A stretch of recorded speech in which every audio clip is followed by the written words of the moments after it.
Committee on Finance meeting to order for the budget briefings of the AMLAC, the Anti-Money Laundering Council, and the ARTA, Anti-Red Tape Authority. We'd like to acknowledge the presence of our minority leader, our colleagues. We have with us Minority Leader Senator Frank Drilon, and I believe Vice Chair Amy Marcos is also online. She's registered to ask questions, and we'll be expecting Majority Leader Zubiri, who informed us he'll also be attending, especially for ARTA, because that's his baby. He was one of the principal authors of the law. So we'll start with AMLAC. We'd like to greet Executive Director Racela and his colleagues and co-workers in the agency. We'd also like to greet ARTA Director Attorney Bellica and his colleagues in the ARTA. May we ask the committee secretary to recognize individually all the office officials and individuals present, please. We would like to acknowledge the following resource persons from Anti-Money Laundering Act: Attorney Mel Georgie Racela, Attorney Matthew David. Council, not act, council. Sorry, sir. Anti-Money Laundering Council. Yeah. Number 3, Jerry Leal, Alvin L. Bernardo, Attorney Emmet Manalansan, Attorney Roland C. Villaluz, Miss Maria Esmeralda A. Norada. From Anti-Red Tape Authority, Attorney Jeremiah Belhica, Attorney Eduardo Bringas, Mr. Ernesto Perez, Attorney Janeline Pang, Attorney Ira Pozon, Attorney Sherry Sumagi, Attorney Leonardo Tapia, Miss Grace Fernandez, Miss Charlene Flores, Mr. Rudy Yard Hipe, and Miss Paula Luna. That's all, Mr. Chair. Thank you, Comsec. Good afternoon, Your Honors. We assume you have some presentations, budget presentations for us. So we'll go first to the AMLAC, Executive Director. Are you going to be the one to present, or one of your officers will present for you? I will be the one, Senator Sani and Chairman. Okay, go ahead, Director. Thank you. Thank you po, and good afternoon, Chairman and Senator Sani Angara. Good afternoon po, Senator Franklin Drilon. Good afternoon din po, Senator Amy Marcos. So on behalf of the Anti-Money Laundering Council, we are presenting our budget proposal. But before we present, we want to provide you some information in regard to our organizational structure, our accomplishments, and we will proceed to discuss our proposed budgets and the national expenditure program approved by the DBM. We will be sharing with you the PowerPoint presentations.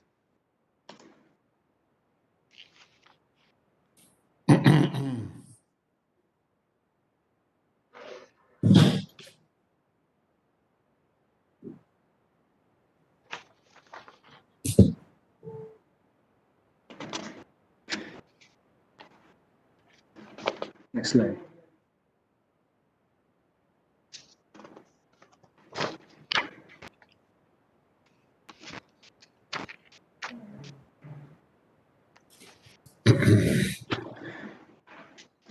Okay,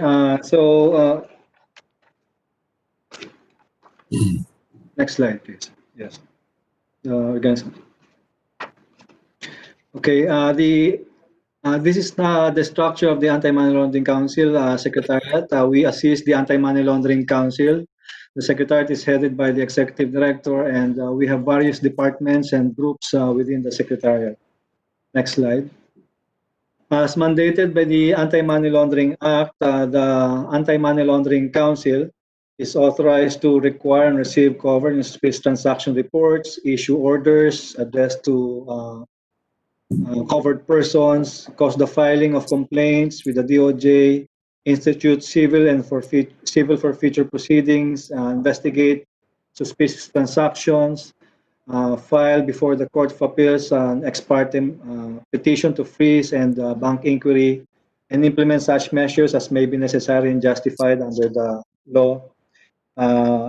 enlist the assistance of government agencies, develop educational programs. So all these functions are distributed among those departments and groups. As for our performance report, we divide this performance report into four major functions. Our the first major role is to be a fully functional FIU, a financial intelligence unit. As a financial intelligence unit, next slide, we receive and analyze the reports submitted to us by covered persons. We likewise act on requests for information by by our law enforcement agencies and covered persons as well as other FIUs. So in 2019, we were able to share intelligence reports both domestically and internationally at 329, and currently for 2020 we already shared 410 intelligence reports. Next slide, please. As an FIU also, we conduct risk assessments and studies. In 2019, we issued, among others, the child pornography in the Philippines, an evaluation using suspicious transaction report data. We likewise conducted our risk assessment on the Philippines' exposure to external threats based on submitted suspicious transaction reports. And our sectoral risk assessment on internet-based casinos using financial flow analysis. And in 2020, we finalized our study on the internet-based casino sector. Among others, we likewise issued our Combating the Online Child Sexual Abuse and Exploitation study. We likewise conducted our COVID-19 study, which covered the period January to April 2020. And shared this in our posted this in our website, and shared this information with our covered persons. Next slide, please. As for the local and international commitments of the AMLC as an FIU, we were able to sign 4 MOUs with our foreign counterparts and 2 MOUs in 2020. And 8 MOAs in 2019, 2 MOAs for government agencies in 2020.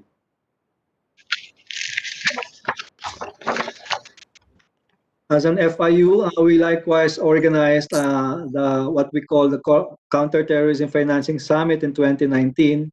This summit was attended by over 350 representatives from 29 countries, consisting of officials and experts from financial intelligence units and senior representatives from policy, regulatory, law enforcement, and national security agencies.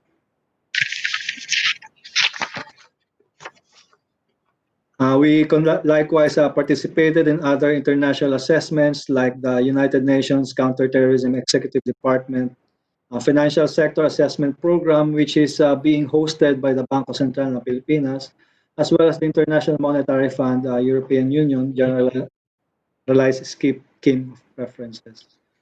We likewise advocated this principle, the Public-Private Partnership Program, wherein the AMLC engages with covered persons, which belongs to the private sector. And in return, these covered persons would file intelligent, suspicious transaction reports with the AMLC.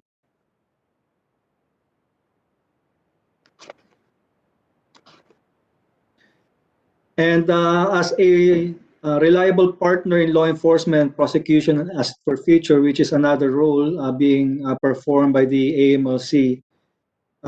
Next slide. We were able to file petitions for issuances of freeze orders, application for bank inquiry, and petitions for civil forfeiture for 38 cases in 2019 and 28 cases in 2020. As a result, the total amount frozen and the subject of our civil forfeiture. Previous slide. The total is 647 million for the frozen assets in 2020. In 2019, the total is approximately 138 million pesos. As for the civil forfeiture, next slide. Our total value or monetary value of the civil forfeiture case filed in 2020 is 26 million pesos, and in 2019, approximately 621 million pesos. Next slide, please. Criminal cases. Before that. As for the criminal cases filed for money laundering, in 2020, we filed 2 complaints for money laundering, and in 2019, we filed 5 money laundering complaints, 3 of which are involved in corruption and 2 are involved in fraud. We likewise filed administrative charges, formal charges for against covered persons. We filed 9 formal charges in 2020 and 4 in 2019. Next slide, please. So in total, for the cases that we have filed for civil forfeiture and freeze orders, for drug trafficking, we were able to file a civil forfeiture case amounting to 26 million. Freeze order is 242 million pesos. In 2019, we were able to file civil forfeiture case amounting to 522 million pesos. For terrorism financing, in 2020, we were able to file a freeze order valued at 839,000, and in 2019, the value of freeze order for terrorism financing is 21.1 million pesos. For corruption, in 2020, we were able to file a petition for freeze order, and the amount frozen is approximately 330 million pesos. As for the fraud, in 2020, our total frozen assets was amounted to 70 million pesos. In 2019, the freeze orders 115 million pesos. Civil forfeiture cases amounted to 99 million pesos. And for other crimes, in 2019, we were able to freeze approximately 1.3 million pesos. Next slide, please.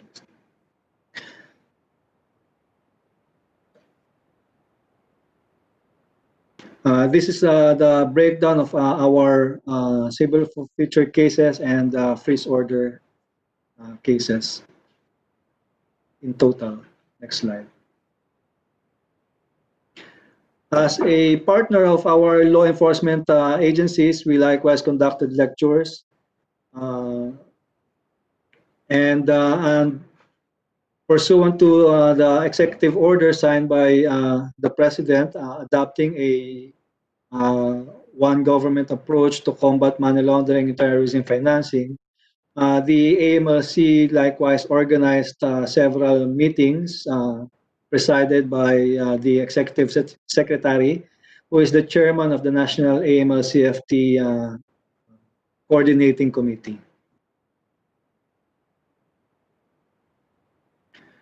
And also we have a subcommittee under the National Law Enforcement Coordinating Committee, and we were able to organize meetings during 2019 as well as in 2020. As part of our partnership, we organize targeted intelligence packaging with our law enforcement partners, particularly the Philippine Drug Enforcement Agency and the National Bureau of Investigation. We conducted 2 TIPs and 9 TIPs in 2019. The third core role of the AMLC is to become an efficient supervisor, and that is pursuant to its mandate to adopt measures to counter money laundering and terrorism financing. As an effective supervisor, the AMLC has conducted 6 on-site examinations on the integrated resorts or the land-based casinos. And then in 2020, we likewise conducted a joint overseeing examination with the Bangko Sentral ng Pilipinas on 7 universal banks involved in the Westpac case. Next slide. As for our offsite monitoring or offsite examination, on-site activities, we likewise conducted our casino compliance checking on the integrated resorts as well as the Philippine online gaming operator. We conducted 26 inspections of the POGOs and 17 service providers, but we were halted by the pandemic, and so these are being held in abeyance. But we refocused our on-site examination to off-site examination, and we will proceed doing this in the next few months.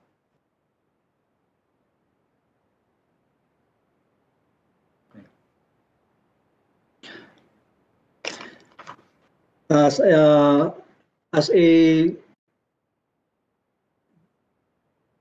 part of our overarching support services, we likewise conducted several workshops, coordination meetings, and committee meetings, attending virtual meetings and giving out webinars with our covered persons. We attended legislative and regulatory framework developments. And part of our attendance in our legislative initiatives is the passage, the result of which is the passage of the Anti-Terrorism Act, which repealed the Human Security Act. We are now in the process of advocating for the amendments of the Anti-Money Laundering Act.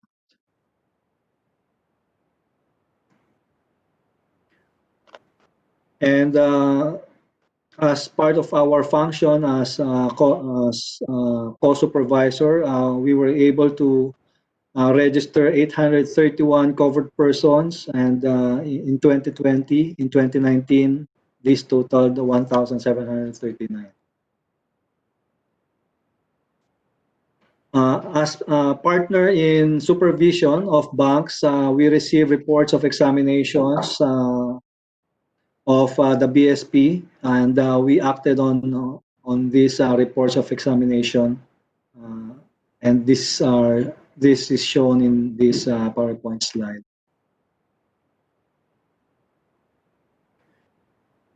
And so we are currently under 12-month observation period, Mr. Chair, and here are the updates in regard to our mutual evaluation. Part of our deliverable are the amendments to the Human Security Act, and we did that already. And as mentioned, the amendments to the AMLA is still pending. But other than that, we are likewise conducting several activities. For instance, presentation of cabinet cluster to support the 65 recommended actions as mentioned in our mutual evaluation report, and the drafting of our follow-up report to be submitted also to the Asia Pacific Group on Money Laundering as well as the Financial Action Task Force.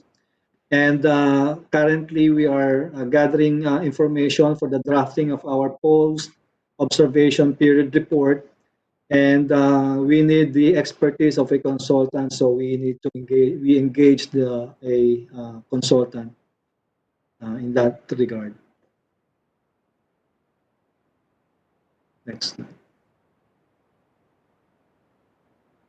This is a report in regard to our overarching support services, the continuing activities in legal and compliance, continuing initiatives in issuing policies and procedures, giving out lectures, and our partnership with other FIUs, case workshops, and risk rating right shop, as well as awareness and registration campaign for our designated non-financial businesses and professions.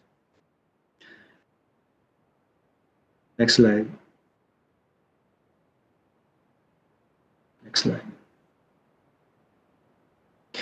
Now, proceeding with our budget proposal, Mr. Chair, In 2019, our budget is at 63 million pesos. In 2020, we received an increase, and that is in the amount of 130 million pesos. This is net of the request of the Department of Budget and Management to reduce our budget. And in 2021, the approved budget, the net under the NEP is 85 million pesos. However, Mr. Chair, we have proposed a much bigger budget to the DBM, but they merely approved 85 million pesos. Next slide.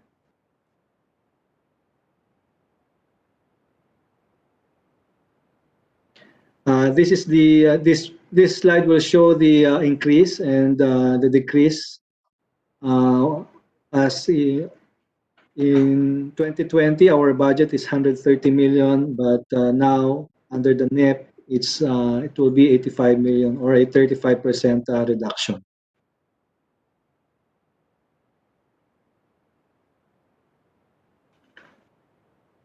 Our original proposal is 226 million pesos, Mr. Chair, and the difference is 141 million pesos. We intend to show the effects of this reduction.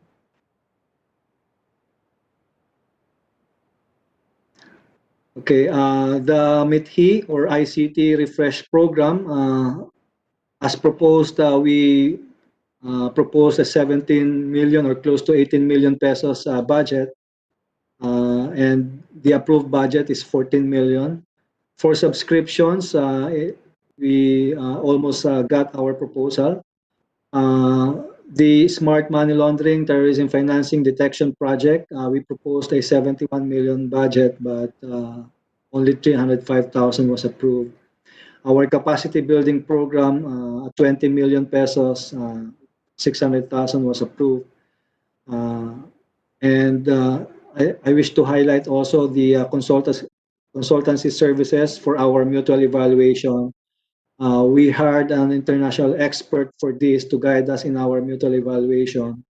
And the only approved budget is at 2.2 million pesos.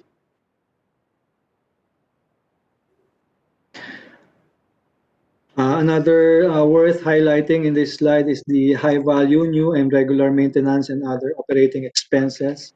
Our proposal is at 40 million pesos. The only approved budget is 26 million pesos, or a difference of 14 million pesos.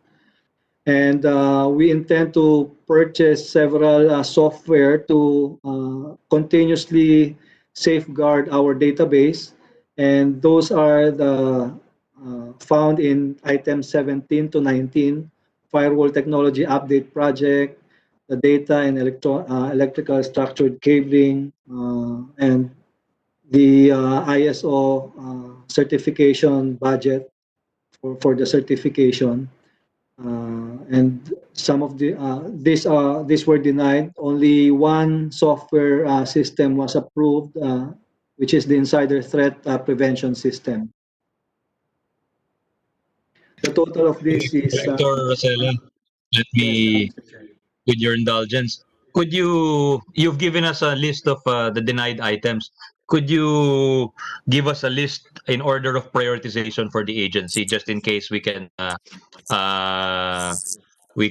supplement your budget later on? Yeah, Senator Drilon. And in relation to that, Mr. Chairman, what was presented to us is the budget proposal of the agency to DBM and what DBM included in the National Expenditure Program. What I am interested also in knowing is how, based on the present budget, under the 2020 General Appropriations Act, how does the NEP look like? Were there reductions in actual in the budget of certain ongoing activities? Because having seen budgets across agencies, we can understand the ideal proposed budget of the agency and the cuts and for their own reason, the cuts made by the DBM. But it would be, to me, it would be interesting to note how the proposed 2021 NEP budget for APLA, in this particular case, AMLC, would compare to the 2020. Is it lower? Is it higher? What? It's lower. It is a previous slide. Can you show it again, Director Rosella? Yung previous, 35%. yeah, yung 85 versus, no, not It's that. 80. That's your broad budget proposal. Senator Drilon wants to see it compared to the actual 2020. It's the previous one. Yeah. Yun na, yun na. That one. That's the comparative, Senator Frank. I also, it is, so your budget for 2020 is 130.9 million, and your 2021 NEP is only 85 million. Is that correct, sir? That is correct, Senator Drilon. So there is an actual reduction. Yes po, equivalent to 35%. Pero may sinoli kayong 14 million, di ba, Director? I saw it in your presentation. Nagsoli kayo ng 14 million. Nabawas na po yan sa 130, Mr. Chair. They returned 14 million because of Bayanihan 1, Your Honor. So your 2020 budget is 170 million. Is that correct? Something like that. 116, yeah, something like that. It's 145 million pesos. Meron pa pong mga unutilized in previous years, so mas malaki po yung nasoli namin doon. Just talking about the General Appropriations Act, the budget is actually reduced by about what, 30%? Is that correct? Yeah, correct. Yes po, Senator Drilon. A little disturbing. Anyway, continue, sir. Okay, go ahead, Director, please. Yeah. In regard to your request, Chairman Sani, we will provide you with the prioritization of this list that were excluded. Question. Yeah. Senator Sani, can I ask a question? We'll allow one question, Senator Cynthia, but we'll let them finish after your question, no? No, Go ahead, because I'm Senator Cynthia. questioning the other presentation, not this presentation. The other one which you erased. Balik daw doon sa the Dati. comparative, yung 2019, 2020, I'm just curious 2021. where there is no PS. Oo nga, ba't walang PS ngayon? Walang PS. Nakakapagtaka, di ba? Why Yes po, no PS?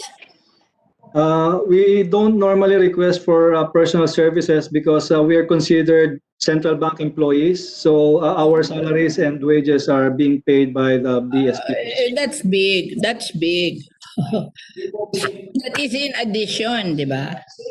In addition, under BSP daw, ma'am. Oh, but that is big. Usually PS is big. So, kaya mas maliit ang budget kasi big na yung PS. Wala dyan eh. Tama po. Okay. Good, that's a good point, ma'am. Thank you. So can you why don't you finish up your presentation, Director Rosella, then we'll turn it over to our colleagues afterwards. Thank you, sir. And the next slide would show our, no, previous slide. Isa pang slide, 2021. This will show the MOOE. Next slide.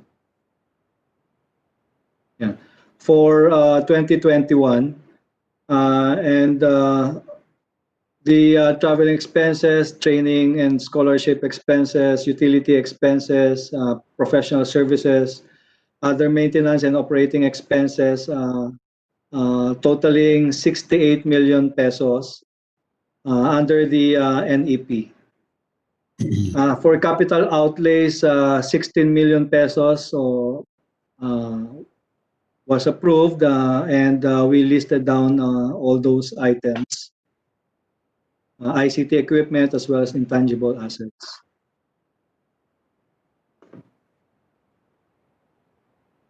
As for 2019, these are our available, our total obligations and utilization. For 2020, our budget utilization is obligations as of June 30 is at 21 million. But there are other projects that are ongoing, and we should be able to meet our the requirements of the expenses, expending our budgets.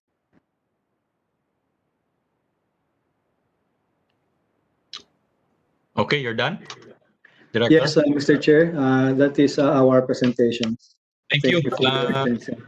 The order of questioning is Senators Drilon, Marcos, and Villar. But before I turn it over to the Minority Leader, Director, may I make a request kasi baka makalimutan ko. For information, when was the first year of applicability of the law, the initial law on money laundering? Was it 2004 or 2005, something like that? 2001, Mr. Chair. 2001, yeah. So I'd like to, you mentioned kasi dito sa presentation nyo yung figures recovered from forfeiture cases and various cases. Do you have the data going all the way back to 2001? Yes, po. Yeah. Can I ask for that data? I want to see how we're progressing in terms of recovery. We will do that, Mr. Chair.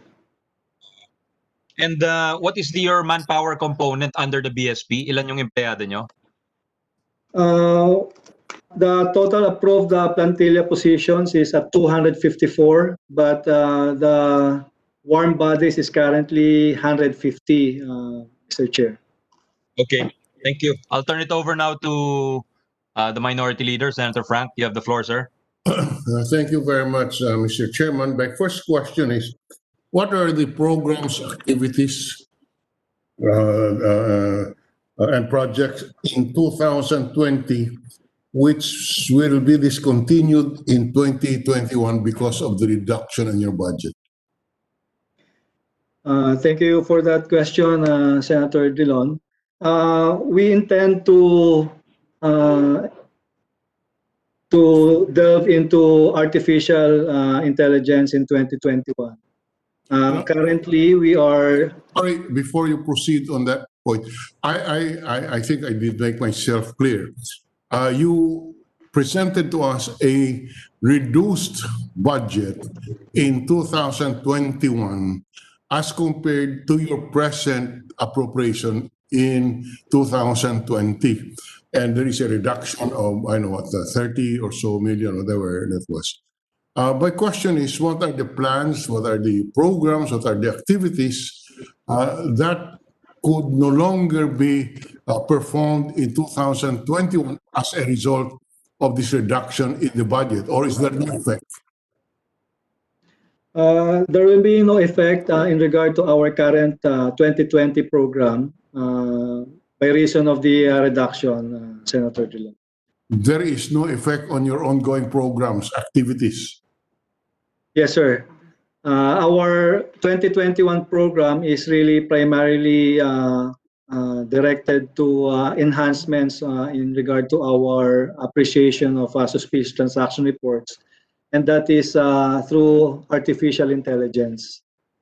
We intend to delve into artificial intelligence in 2021 because what we currently do is manual analysis of suspicious transaction reports, and this takes a lot of time for the analyst to.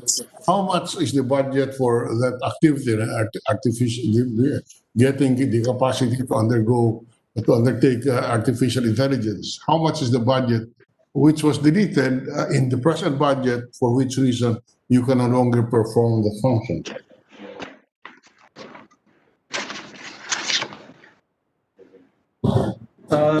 That is under the item Smart Money Laundering Terrorism Financing Project. Our proposal is 71 million pesos, Mr. Chair, and the approved is only 305,000. So basically, they are shutting down that project. And the project is an ongoing project? Well, what The first stage is consultancy. So we are hiring a consultant to guide us in this artificial intelligence, because we don't want to just enter into such project. So currently we have that. We're looking for that consultant to guide us in the next project, which is the procurement. Without going into detail, I join the request of the chairman, but give us a prioritization. If they're available, if the chairman is able to provide additional budget by realigning some items, I'm sure that, the chairman will have our support. But you must tell us your prioritization. Hindi naman siguro na kailangan lahat. Thank you. So, thank you very much, Mr. Director. My next question is, in your report, you said you have one of the things that you're going to fund and study on the internet-based casino sector. I assume these are the POGOs, sir? Is that correct? That is correct, Senator Drilon. Yes, po. Now, I noticed your statement, 26 POGO and local gaming agents with the same registered addresses. What is the significance of this? Are you saying that these are owned by one and the same person? Yes, po. Apparently, that's as a result of our inspection, they are located in one address. So apparently the same po. Would it be violative of your mandate or any of the rules if you provide this representation or a copy of this finding? The report was already provided to the Senate Blue Ribbon Committee. If you will recall, Senator Drilon, we presented this. Okay, And thank you. we can also share with this committee if you wish. If you can, I would appreciate it very much. And this study on internet-based casino sector, what is the study all about? Are you referring to the 2019 study or the 2020? I don't really know. I can't, but I just heard you say that what you cited is the study you conducted on the internet-based casino sector. My point is, can we be... With the permission of the minority leader, could you just tell us about all persisting or all existing studies on the casino, whether illegal or legal gambling, so that it would help us policymakers, Mr. Director? Yes po, Mr. Chair. So we conducted two studies. In 2019, we were asked to conduct a study on the effect of the financial flows of the POGOs. And so we conducted this study, and we were able to discover that a total of inflows and outflows involving the POGOs and service providers totaled only 52 billion pesos. And the total net inflows is only at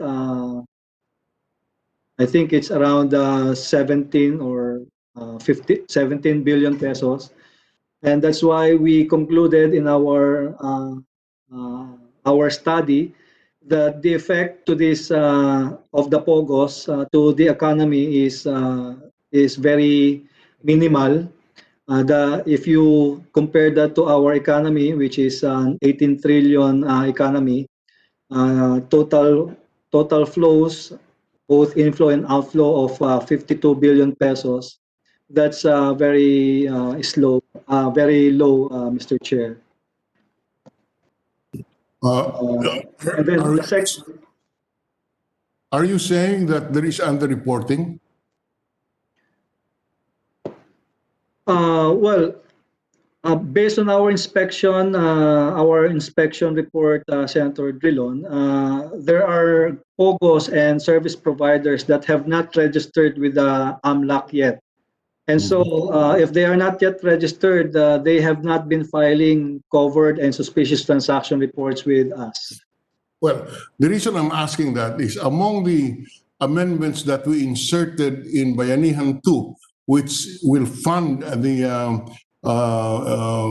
expenditures under Bayanihan 2 for COVID-19, is a correction or a reform in the franchise fee being collected. You cited 52 billion as the total transactions, but the net transaction is 17 billion. Our suspicion is that the 5% franchise tax or franchise fee is based on 17 billion. We had an amendment in the Bayanihan 2, which will now base the 5% on the 52 billion. I'm just using our figures to show the reform. We will try to, or with this amendment, the franchise fee will be based, in this example that you gave, on 52 billion rather than on 17 billion. So the question I'm asking is, what can the Anti-Money Laundering Council do in order to make sure that we collect the correct taxes, franchise and fees? Well, based on our mandate, we only require them to register with the AMLC so that they can start complying with our AMLA. And that is the conduct of KYC on their customers, filing of reports, and record keeping. But we likewise closely coordinate with PAGCOR in supervising POGOs and service providers. So I think PAGCOR could be in a better position to address that kind of. But obviously, as policymakers, we would like to check and double check the figures so that we can promulgate the correct policies. That is why I'm asking you, as a watchdog, if you can help the Senate in its oversight functions to tell us exactly what should be the right tax collector, because we know that there has been a lot of leakages. For example, in terms of the franchise fee, it is my understanding that only 5 billion is being collected at this point, pesos. And that is this is because of the leakage in the reporting, and that is why we are asking you if there can be assistance from your end in order to enable government to collect better and the exercise of our oversight function. We certainly would be interested in this kind of information, Mr. Director. Yes, Senator Drilon. We are currently Hold on, Director, hold on. I think Senator Villar, is it in connection with this, Senator Vice Chair Villar? Go After ahead, go ahead. Senator Drilon, I'll add something. Oh, sige. Okay. Go ahead, Director. As mentioned, we are conducting an inspection report, inspection activities on these POGOs and service providers. Actually, our intention here is to make a profile of these POGOs and service providers. And in order to establish a profile, we will be requesting certain financial statements from them. We have obtained the registration documents from the SEC, and where we will find the officers, stockholders, and incorporators. So we're still in the process of gathering those information, Senator. And when the time comes, we should be able to establish their profile also and provide this. And this will be part of our report, Senator and Mr. Chair. Senator Frank, with your permission, Senator Villar, I think, has a related question. Ma'am, go ahead. You're on mute, ma'am. You're on mute. You're on mute, ma'am. You're on mute. Yan. I'm okay? Okay na. Okay na po. I just want to make a comment that there was a comment from the NEDA that if we will not encourage or we will limit the POGOs, then there will be a recession. It will be a problem for the real estate industry.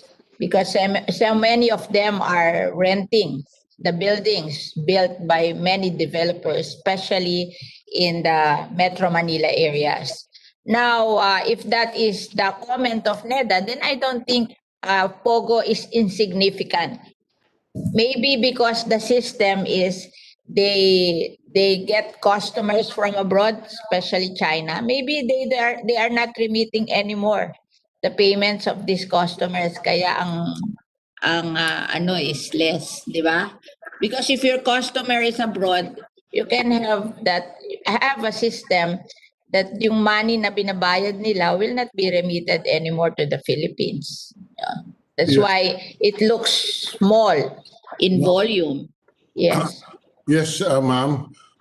From what we understand, ma'am, right now, annual, monthly, they pay a franchise fee equivalent to 5% of the net winnings.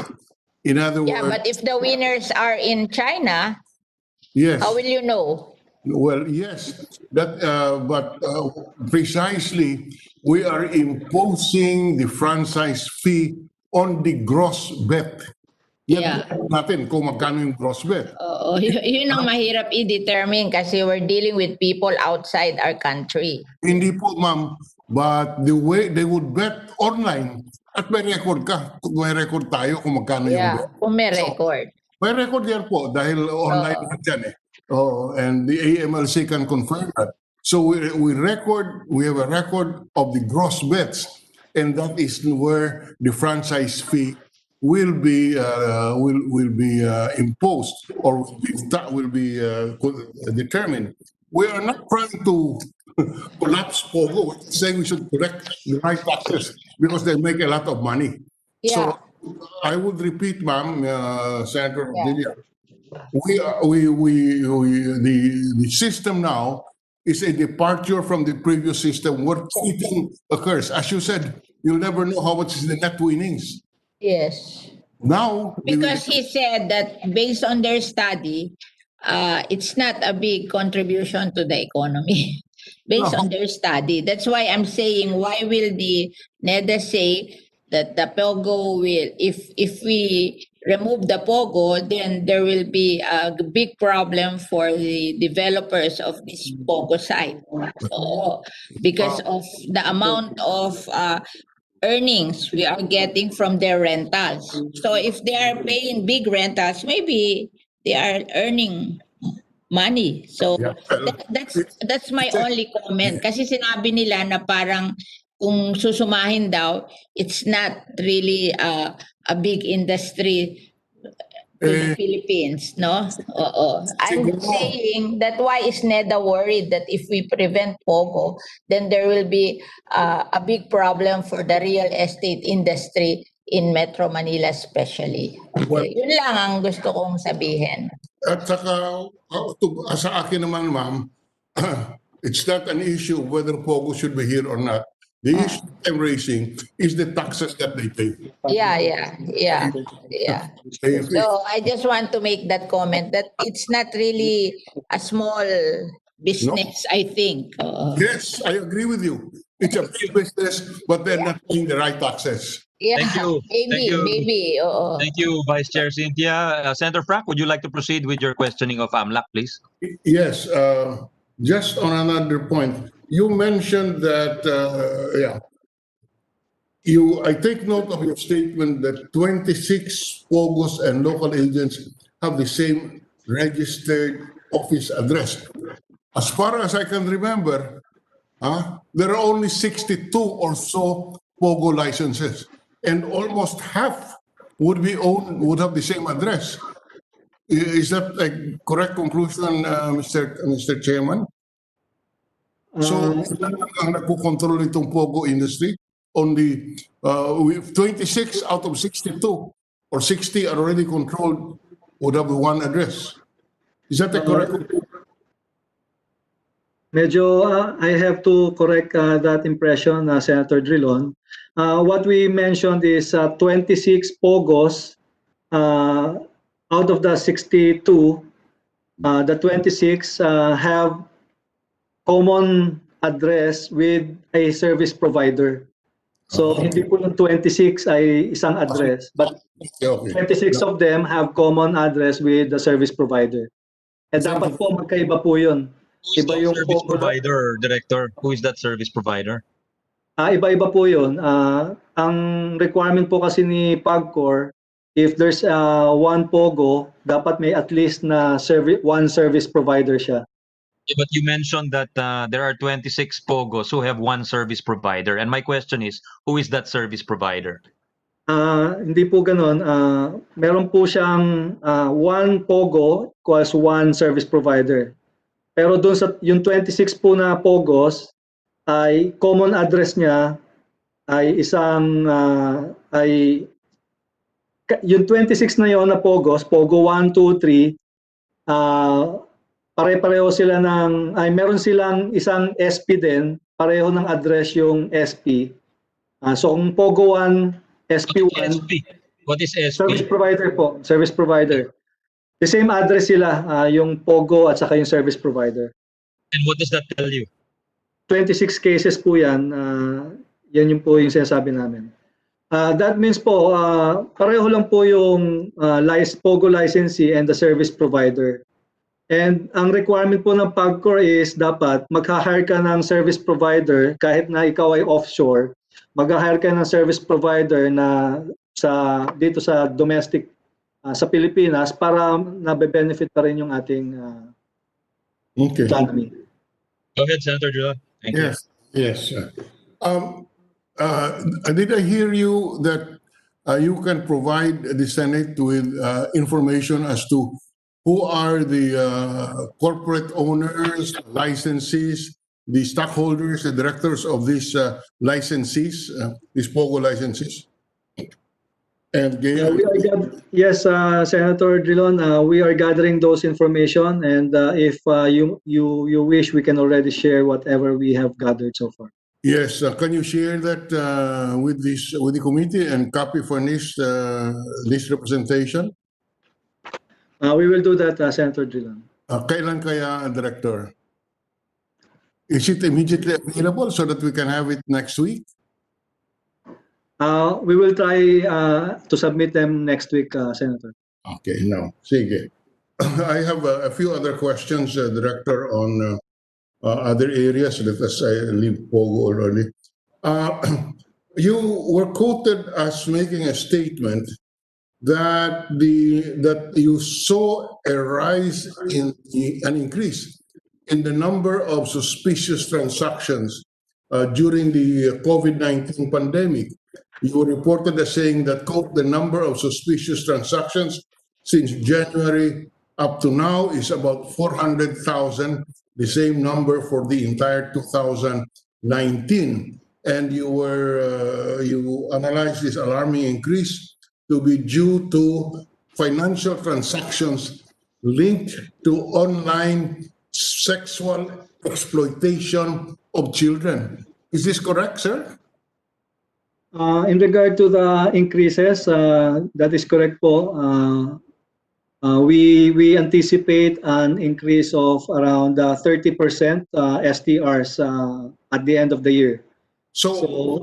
But you were quoted, unless this is wrong, as saying that that this is due to financial transactions linked to online sexual exploitation of children. End of quote. Is this, you confirm this, sir? There are several reasons for the increase, and one of which is the online sexual exploitation of children, suspicious transaction reports. So what have we done about this, sir? Yes, sir. We conducted our study.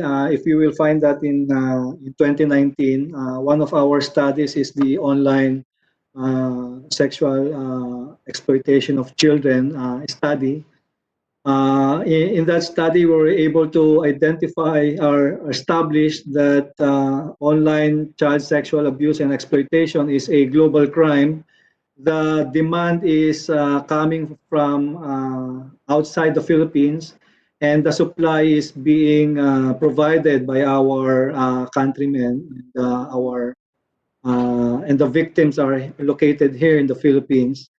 And so our strategy is to come up with partnerships with foreign FIUs, and in this study also we were able to identify 700 persons of interest, which we shared with our law enforcement, domestic law enforcement agencies, and our supervising authorities, as well as our foreign counterparts in foreign FIUs to more than 60 countries. So by doing this, we are not able to only disrupt the demand, the supply, which is happening here in the Philippines, but also the demand. We share this information, and nagkakaroon na po ng mga arrests all over the world in regard to this because of our study.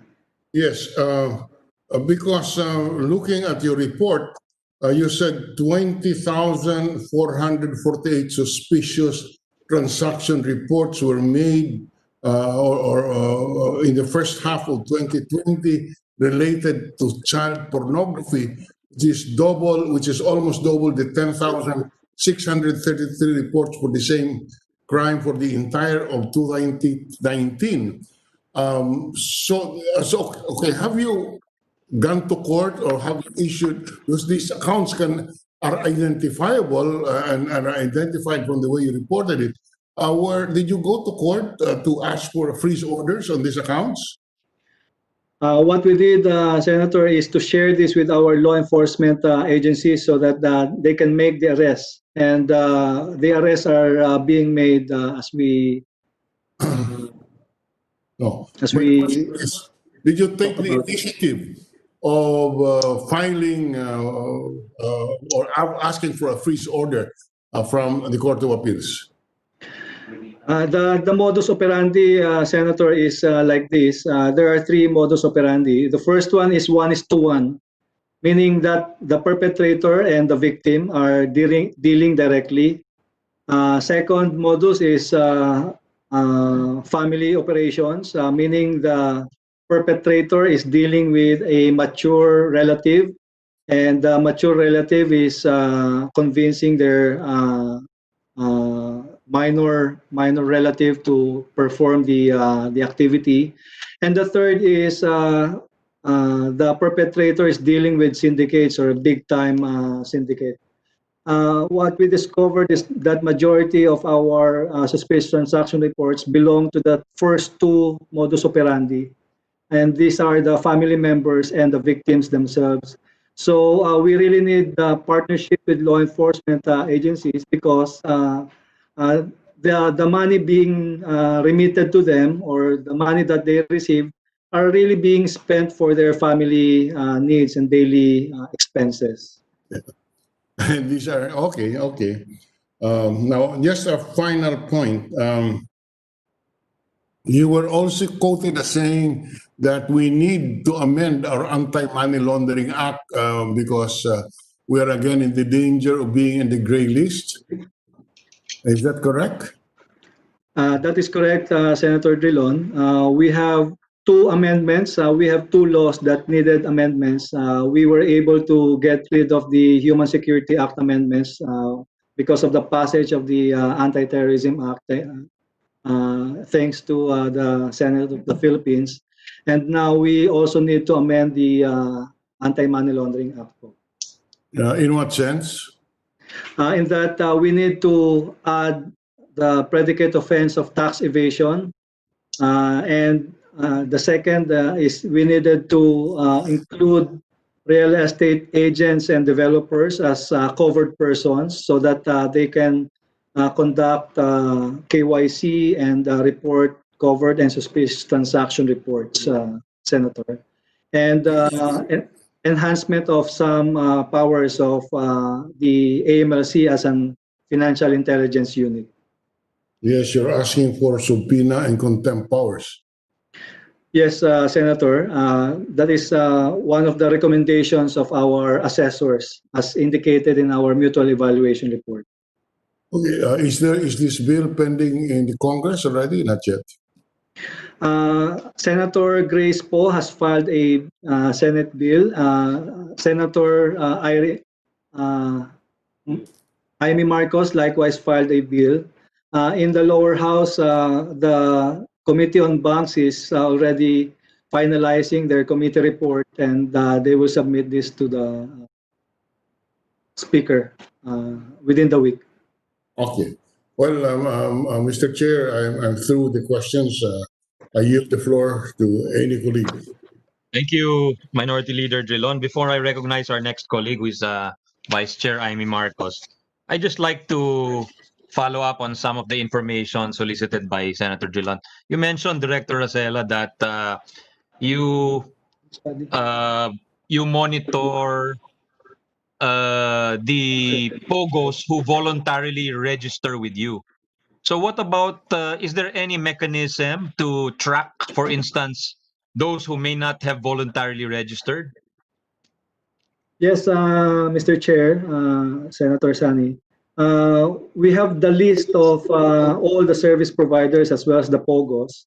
And comparing this with those registered, we have sent reminders and requests for comments for them to explain why they should not be imposed sanctions for failure to register with the AMOC. We have sent these letters to them.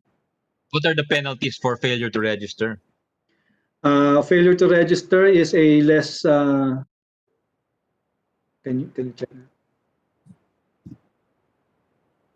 Under our rules of procedure on administrative sanctions or administrative cases, failure to register is a serious violation. Can you please validate? And what is the sanction? We have several sanctions in our menu. That would include monetary sanctions. I just don't have the. Magkano? I'll get back to you po. Hinahanap lang po ng mga staff ko ngayon. Have you ever penalized anyone who failed to register?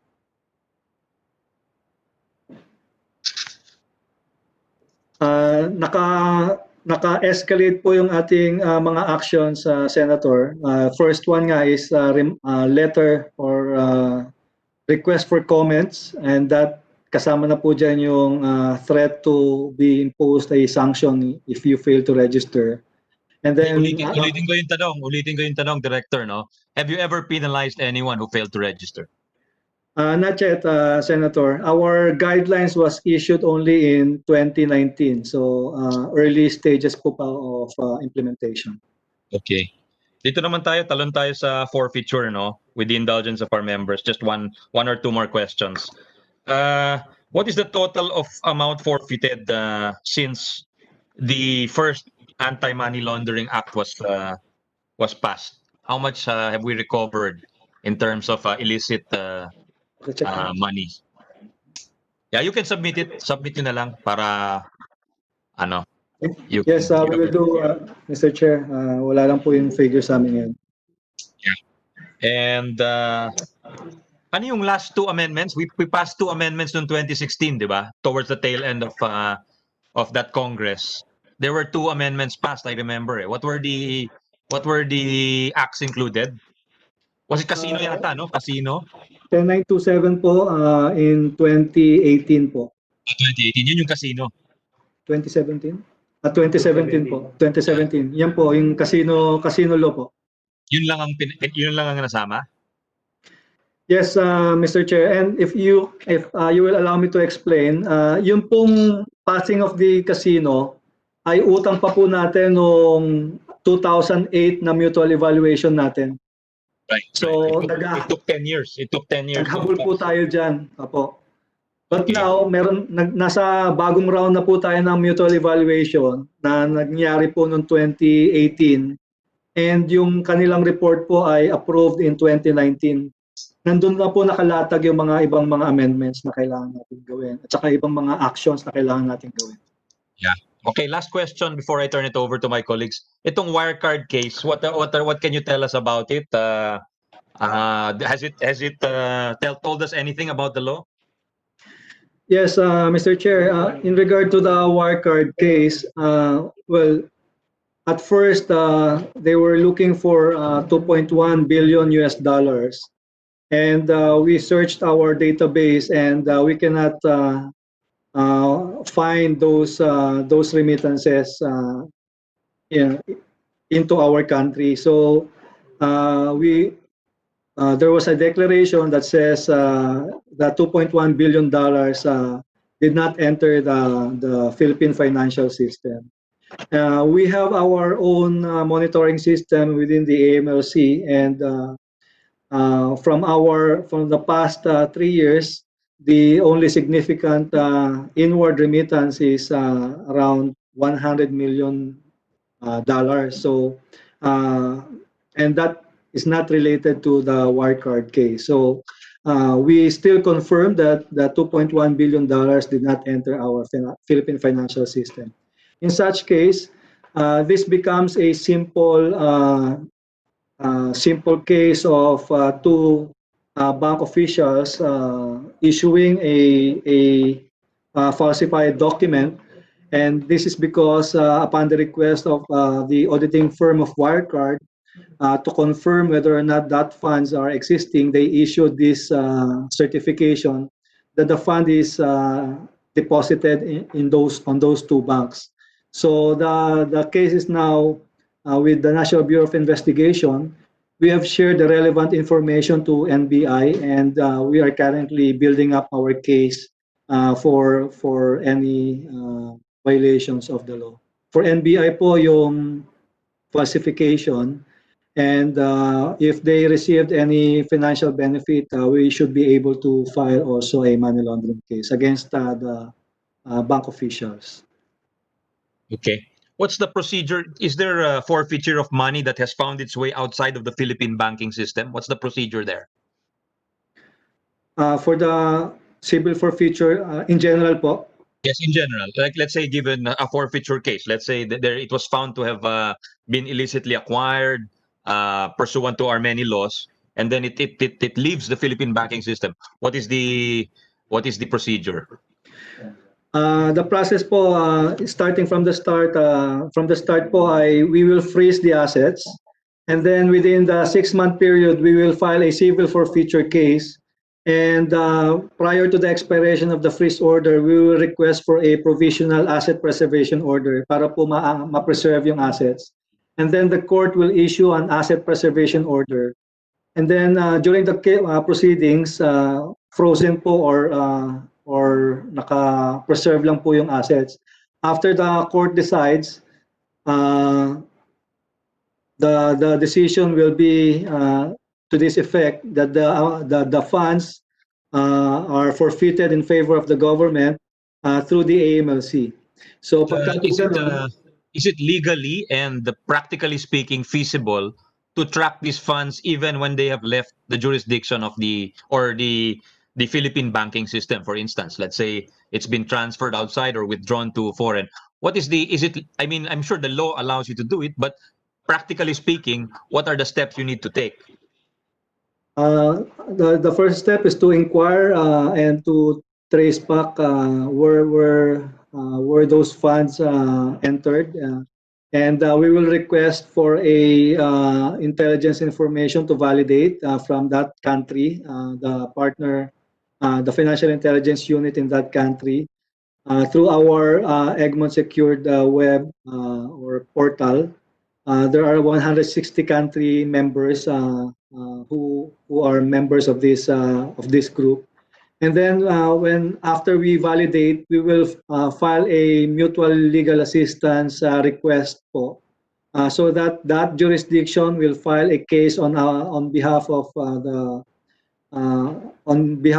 Philippines and provide us with the evidence, and then we will file a case. We also have a existing partnership with other jurisdictions in regard to asset tracing po. So we utilize the MLAT and our intelligence partnership po. Are these part of the tax treaties that we do with other countries, itong mutual legal assistance? Or you have to do a separate treaty? It's a separate treaty po. Ang central body po dito is the Department of Justice. And how many countries do we have these treaties with?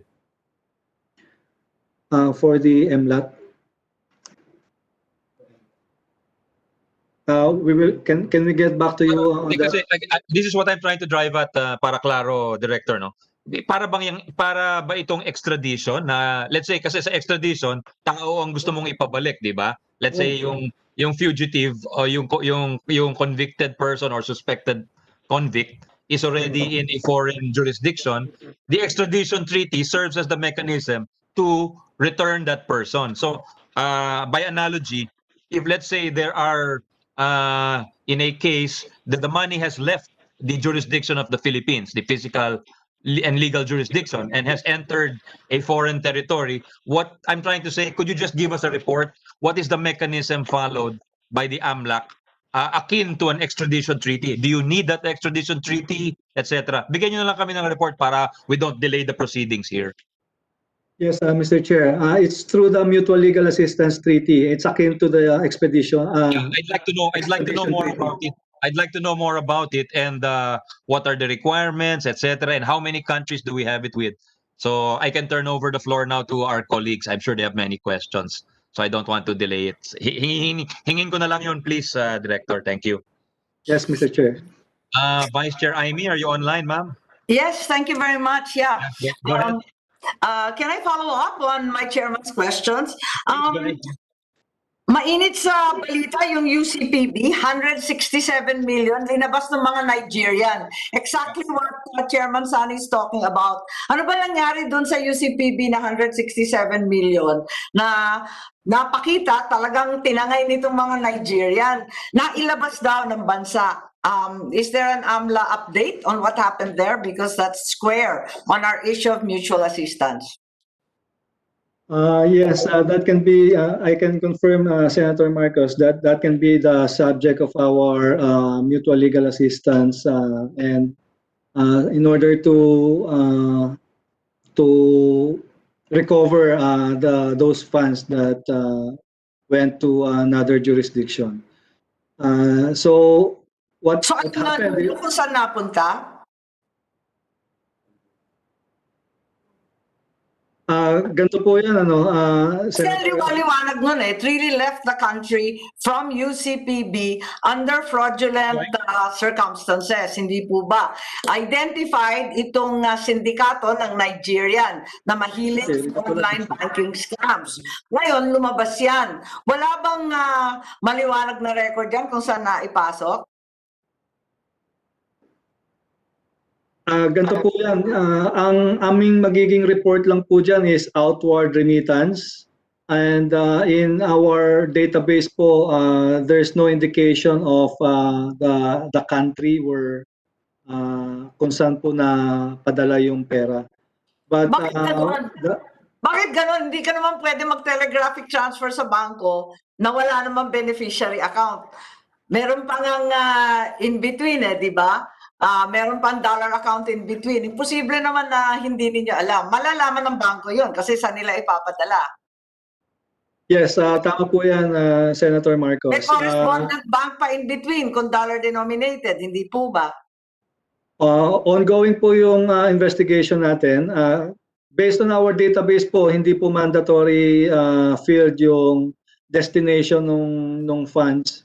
So kailangan po nating mag-request ng information doon sa bangko kung saan nanggaling or nag-outward remit. And para po natin makuha yan, kailangan tayong mag-inquire through the court processes. Yes, yun nga ang itatanong ko kasi bakit hindi mandatory field yung beneficiary account, yung correspondent bank at lahat ng kwentong yun? Kasi bakit blankong-blanko tayo doon? Ikalawa, meron rin mga amendments aside from making that a mandatory field. Hindi ba matagal nang sinasabi ng FATF at ng APG that there is a need to further tighten our anti-money laundering? Kasi nga ang term nga nila, minimal regulatory oversight sa POGO. So until today, 10,000 ang casino transactions sa global regulator. Di ba $10,000 ang global threshold? Pero sa Philippines, Sa ating online casino, it's 10 times that amount. It's US $100,000. Gusto ba ninyo paltan yan o hindi paltan? Kasi hindi rin ninyo rin-recommend yan. No, nag-file ako ng bill ng Senate Bill 1545. Hindi naman ninyo rin-request na paltan yan. Samantalang yan ang buod ng pagba-blacklist o yung threaten to blacklist the Philippines. What is the position of AMLA? Dapat ba ibaba to 10,000 US or we keep it at 100,000 US, which is different from almost every other jurisdiction? Kung kami po ang masusunod, Senator Marcos, ay mas maganda po kung regular na lang din, ipantay po natin sa 10,000 US dollars, 500,000. Kasi nga namumukod tangi ang online na gambling. Everybody is required sa bank transactions, pawn brokers, insurance, lahat 10,000 US, ano? Pero kung bakit nangyari na yung casino, 100,000, isa pa na amendment na nagtataka ako kasi hindi kayo nagre-recommend. Noong February, di ba nag-uusap tayo doon sa Blue Ribbon Committee, February itong taon, bago nagka-COVID, may investigasyon tungkol sa 210 million US dollars brought in by POGO operators and their alleged henchmen in cash into the airport here in the Philippines. Ang sabi ng AMLA, wala kayong jurisdiction pag pinasok sa bansa in cash. Tama ba yung pagkaintindi ko? Tama po yan, Senator Marcos. Ang AMLAC po ay papasok lamang pagka nagkaroon ng finding si Bureau of Customs na merong smuggling. For instance po ay hindi niya dineclare and magpa-file siya ng smuggling. Yun po magpa-partner kami ng Bureau of Customs, magpa-file siya ng smuggling, magpa-file din po kami ng money laundering. Pero po kung yun din ang sabi mo nun na umaasa ka sa customs, pero yung customs, wala namang ginawa, no? Pero is it useful to add that to the amendments of the anti-money laundering law? meron pong separate action, yun po yung tinatawag na bulk cash smuggling. Yes, the bulk cash smuggling. Oo. Kung yun po ay maging parallel para doon sa kasama doon, Sa AMLA. separate doon sa AMLA. Kasi po yung aming proposal ngayon sa AMLA, sa totoo lang po, nakalimit lang po talaga doon sa mga requirements lang ng FATF. But kung may sasama nyo na po at makukumbine na yon, mas okay po. Kaya lang, gusto lang po talaga naming ma-address yung talagang primary concern ng FATF. Kung pwede po natin ma-separate yung bag. Yeah, tama. Pero yung primary concern ng FATF, hindi rin ninyo linalakad yung 100,000 na ibaba sa 10,000. Kaya nga ako nagtataka sa inyo Actually, nakita naman po ng FATF yung 100,000 US dollars. And since yan po ay sweetener lang dahil cash transaction reports naman po, kasi yung mga suspicious transactions ay mandatory, hindi naman po sila masyadong nag-comment do sa 100,000 US dollars. So, kinakailangan yung 100,000 ibaba sa 10,000, yung bulk cash at saka yung jurisdiction ninyo pag smuggling ng cash. At saka ikatlo, yung maging mandatory field, yung beneficiary accounts dito sa fraudulent transactions. So, at least tatlong amendment yan ang sinasabi mo. Tama ba yung pagkaintindi ko? Yung mandatory field po, Senator Marcos, ay hindi po siya kailangan na ipasa batas. Oo. Yan po ay pwede na nating siguro ma-address sa ating mga regulation lang. Oo, sa luwag ng ating cybersecurity, siguro kailangan na gawin na ninyo sa lalong madaling panahon. And like Senator Gilon, may I echo my dismay dito sa child pornography. Kasi ang sinasabi, $1 billion industry ang child pornography. And for the past few years, we've been flagged as the global epicenter of child pornography. Bakit halos wala naman kayo nakokolekta sa limpak-limpak na $1 billion na namamayagpag dyan? Tama po yan. Hindi naman natin, kakarampot lang ang nakokolekt, na-exploit yung mga kabataan natin ng todo-todo. Tama po yan yung tagging sa atin as Global Epicenter, kaya po natin inumpisahan yung study. And based on our study nga po, yung pong modus operandi na 1:1, which is perpetrator versus the victim, direct transacting. And yung second po na the perpetrator dealing with a relative, and then the Yes, I relative... understand. We know the circumstances of the usual commission of that crime, but ano ngayon yung ginagawa ng AMLA? Kasi parang wala naman akong nakikita sa budget ninyo. Halos kakarampot lang naman yung collection sa other crimes. So parang ano bang ginagawa ninyo against child pornography, because it's such a disgrace talaga? Yes po, we share intelligence information with our law enforcement agencies. So sila po ang ngayon nag-aaresto ng mga victims at saka yung mga nagfa-facilitate po nitong yung mga relatives po.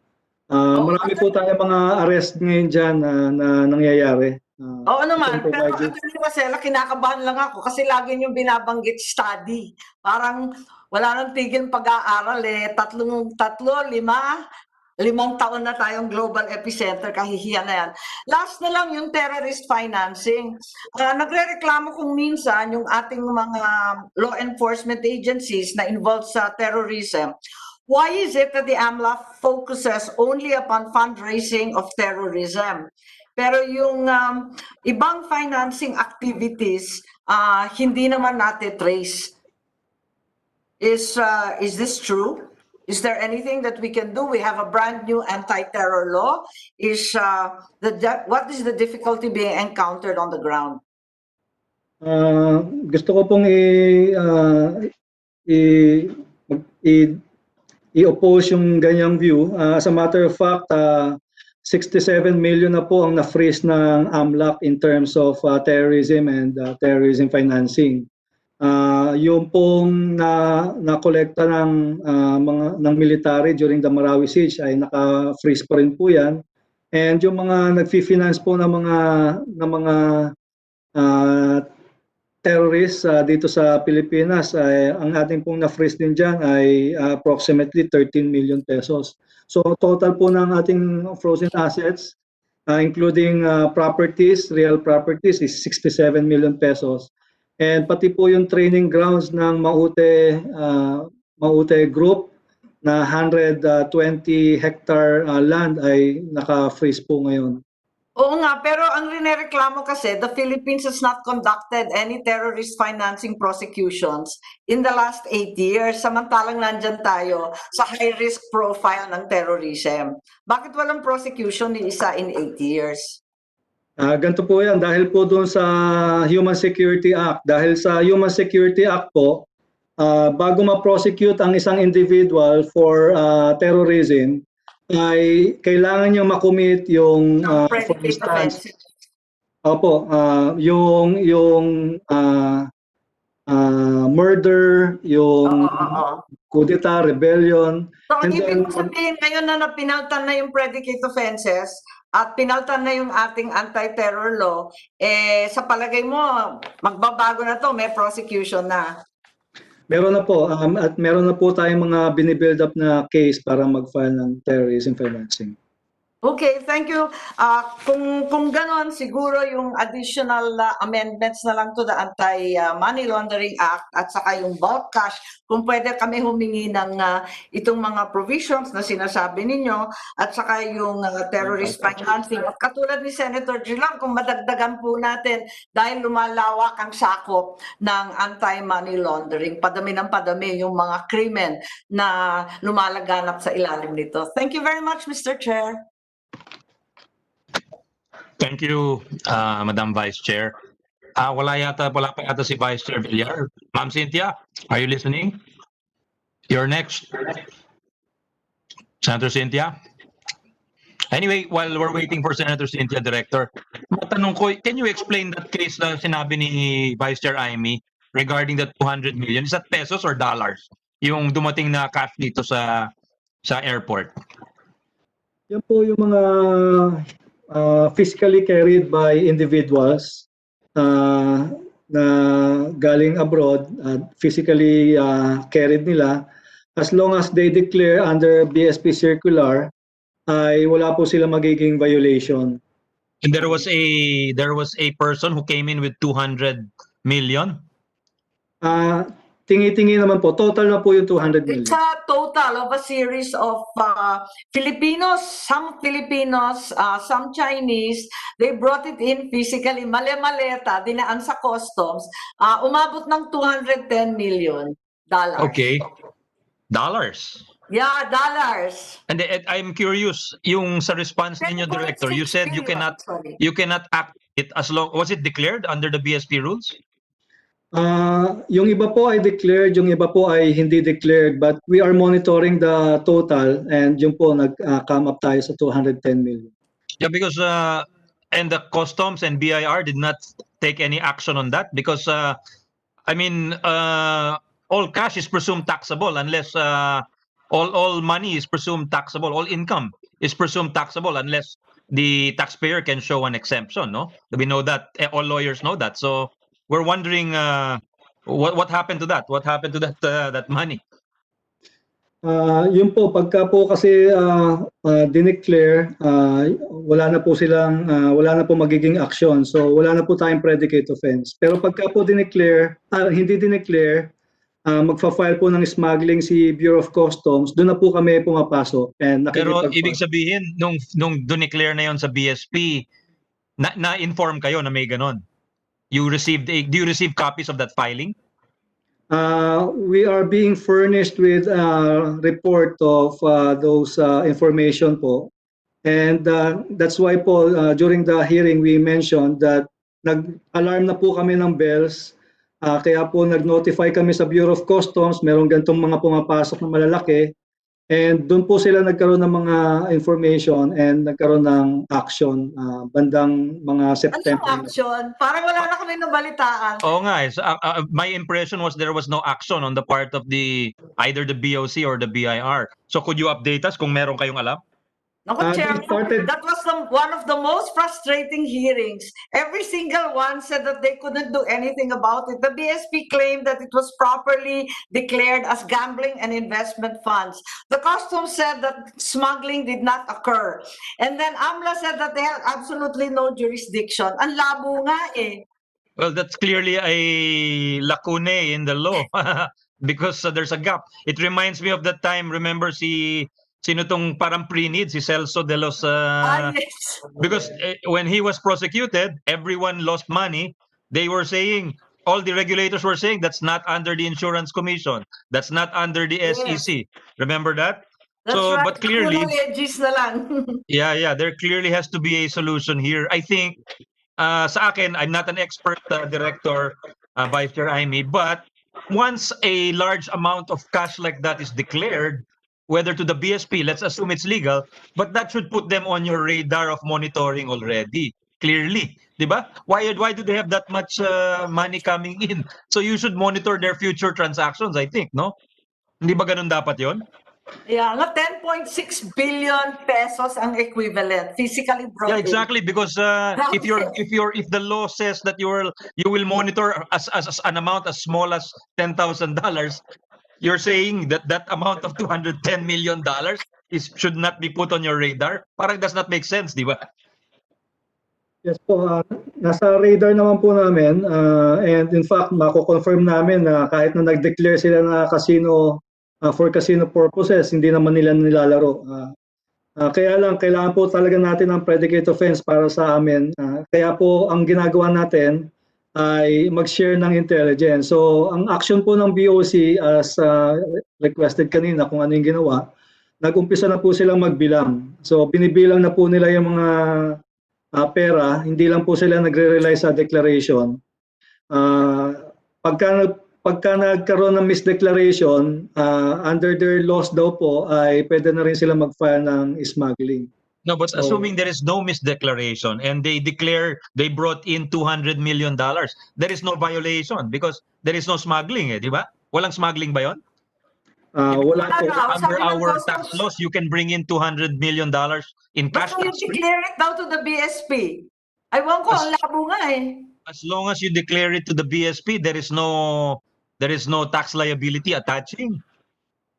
Yes po, Dapat ganun po meron. yung under existing regulations, ganun po ang ating That seems crazy, no? That seems crazy to me because it seems we lose track of that money. It's just like the casino. Before it was put under coverage of the AMLAC, it was a dead end. So that's a dead end right there.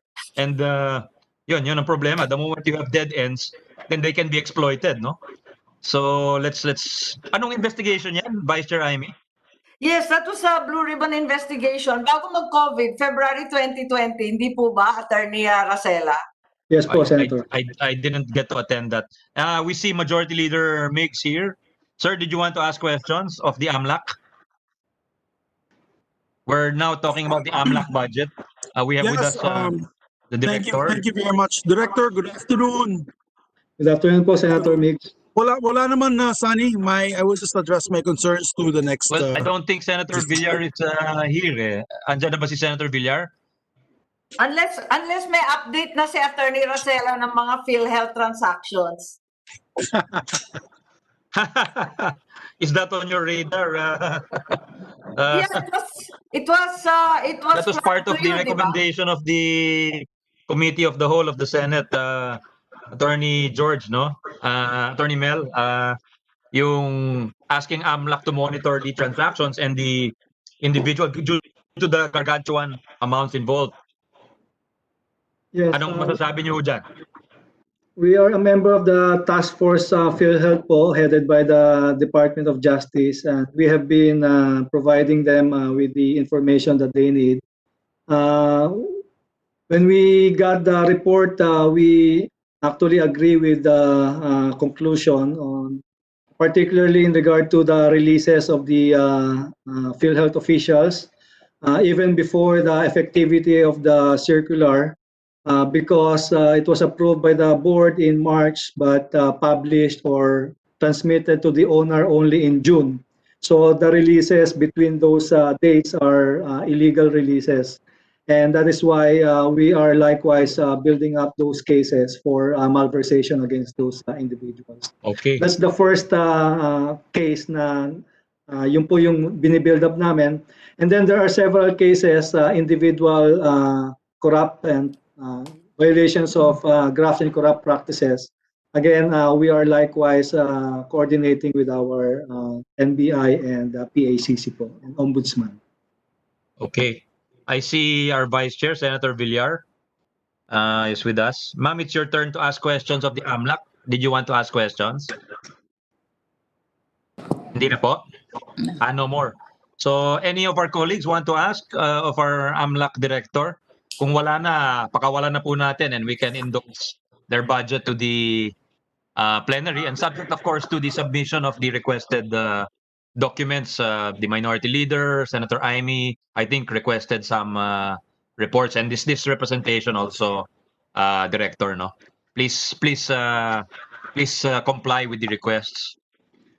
We will do, Mr. Chair and Senator Sani. Okay, thank you for joining us today, and you can actually exit already because we'll be tackling the budget of the ARTA. Kasi kung nandiyan pa kayo, pag may bumalik, baka patawagin ulit kayo. Kaya mabuti mag-log out na kayo para Yes po, we will do, Senator. Okay. Thank you po. Sige, Director. Thank you very much. Salamat ho. Thank you po. Thank you.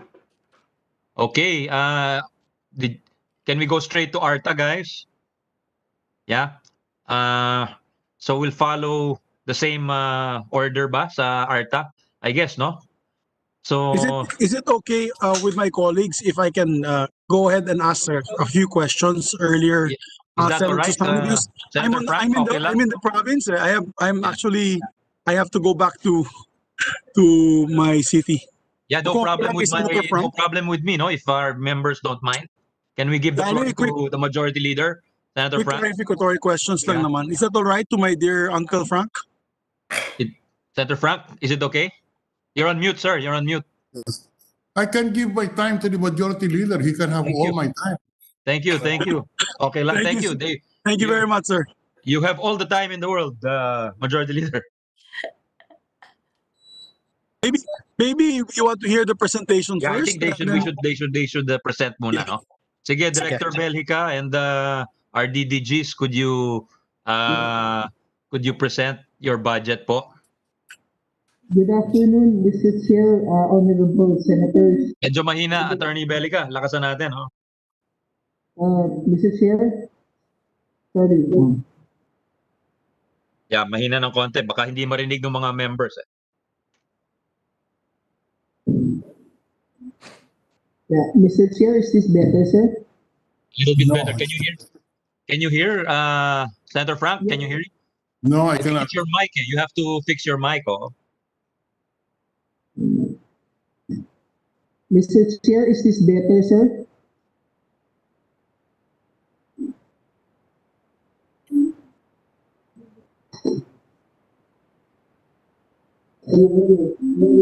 Yeah, Mr. Chair.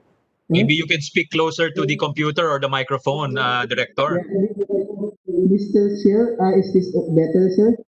Well, slightly better, pero medyo mahina pa rin kumpara sa dating mga ahensya. One moment, sir. Sige, we'll suspend the hearing for a few minutes so you can fix your audio. Thank you, sir. Thank you, sir. Please adjust. We'll resume in 5 minutes. Oh.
Thank you.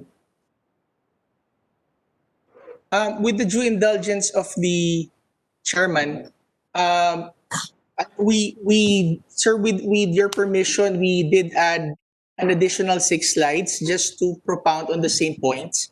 I think with the specific cases that ARTA has already filed, and also some slides, Mr. Chair, to explain further, more graphically, Mr. Chair, the streamlining of the other agencies.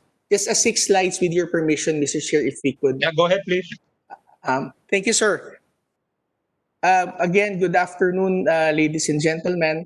I'm now going to present to you the Anti-Red Tape Authority's budget proposal for the fiscal year 2020 to 2021.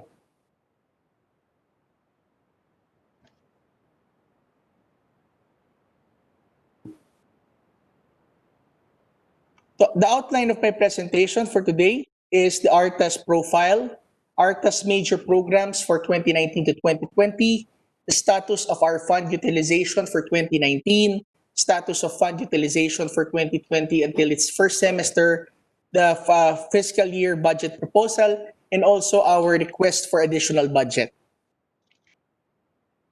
Just a quick review, ARTA's, the Anti-Red Tape Authority was created by the RA 11032, or the Ease of Doing Business and Efficient Government Service Delivery Act of 2018, and it is tasked to implement and oversee the national policy on red tape and ease of doing business.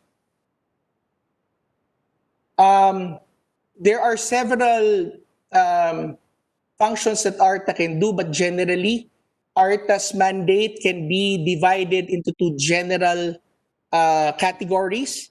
The first category is the empowerment function of ARTA.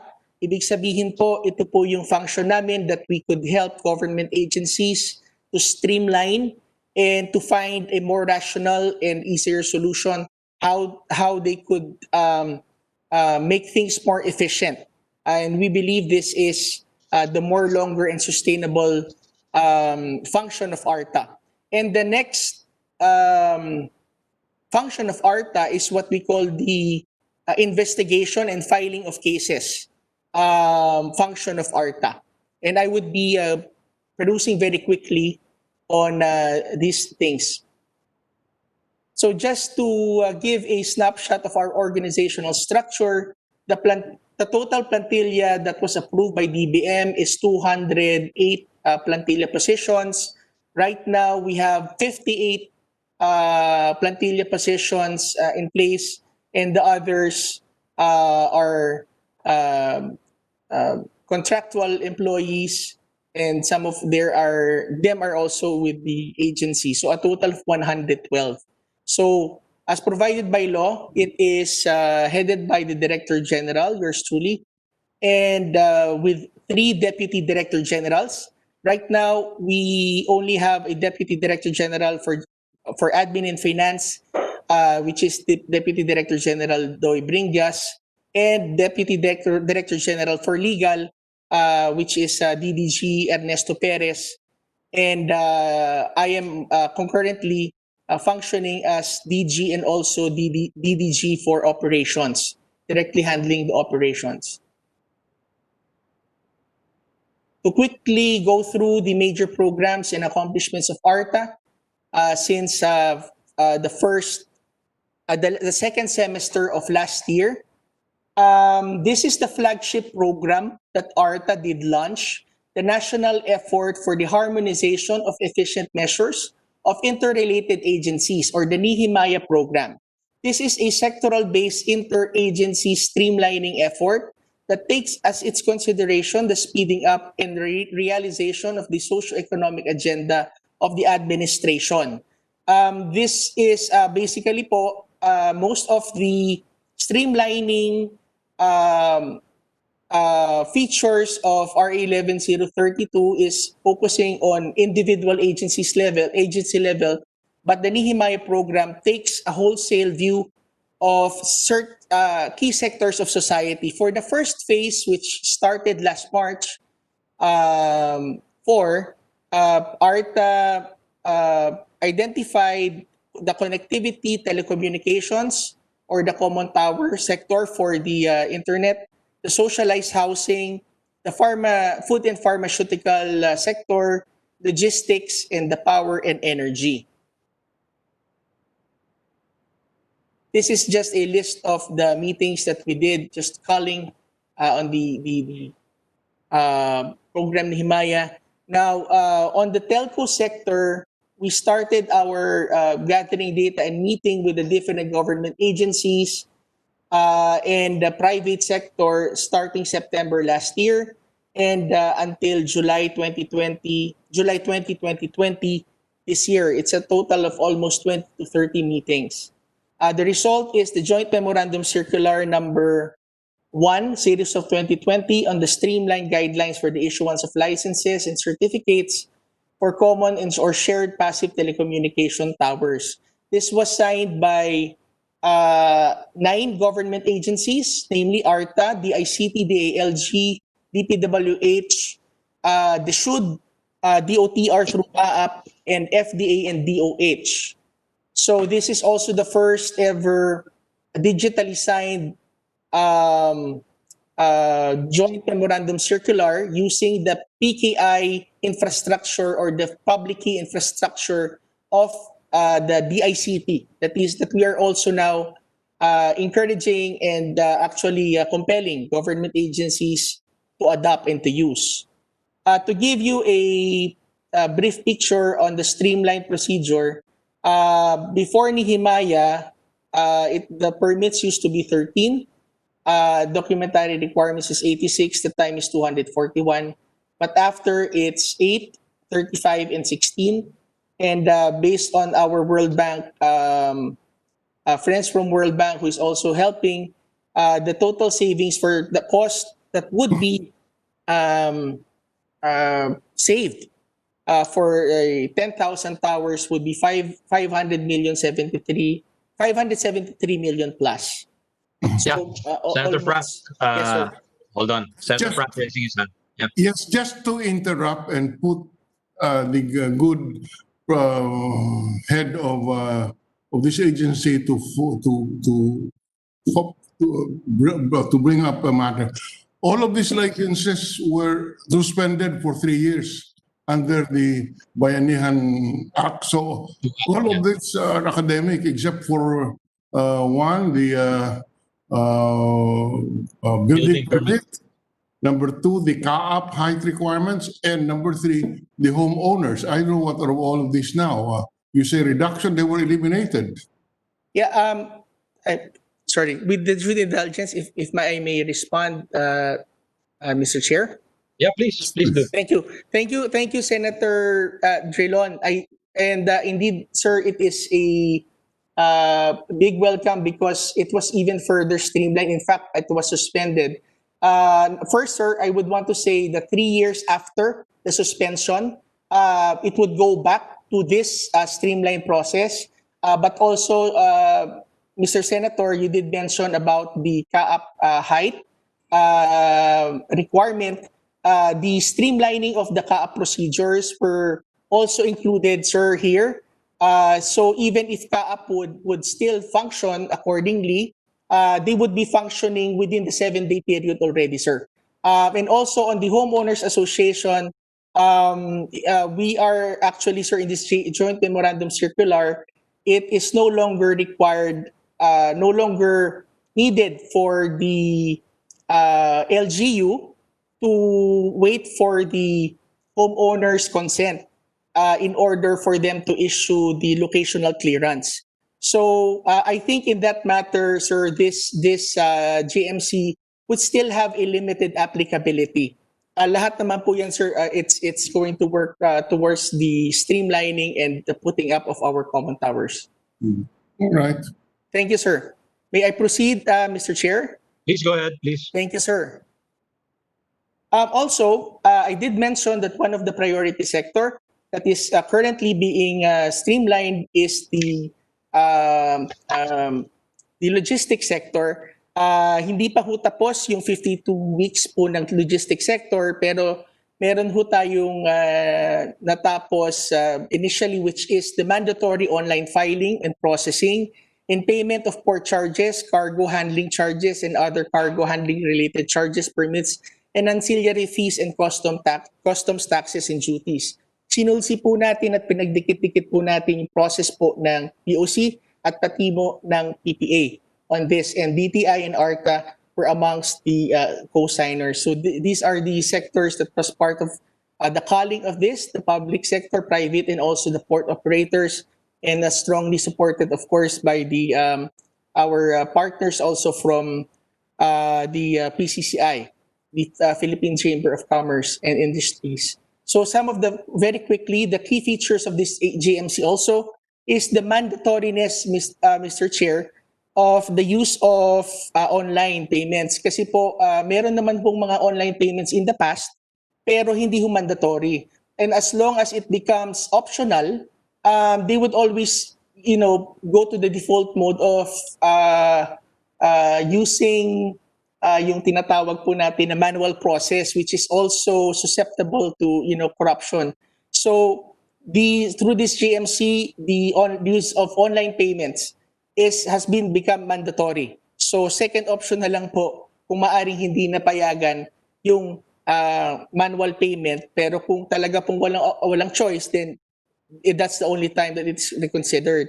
Of course, the applications being processed digitally, the honoring of official receipts, digital official receipts, was finally recognized, and also the mandatory processing of gate passes electronically, and of course, we also were able to set up the protocol in case of system failures.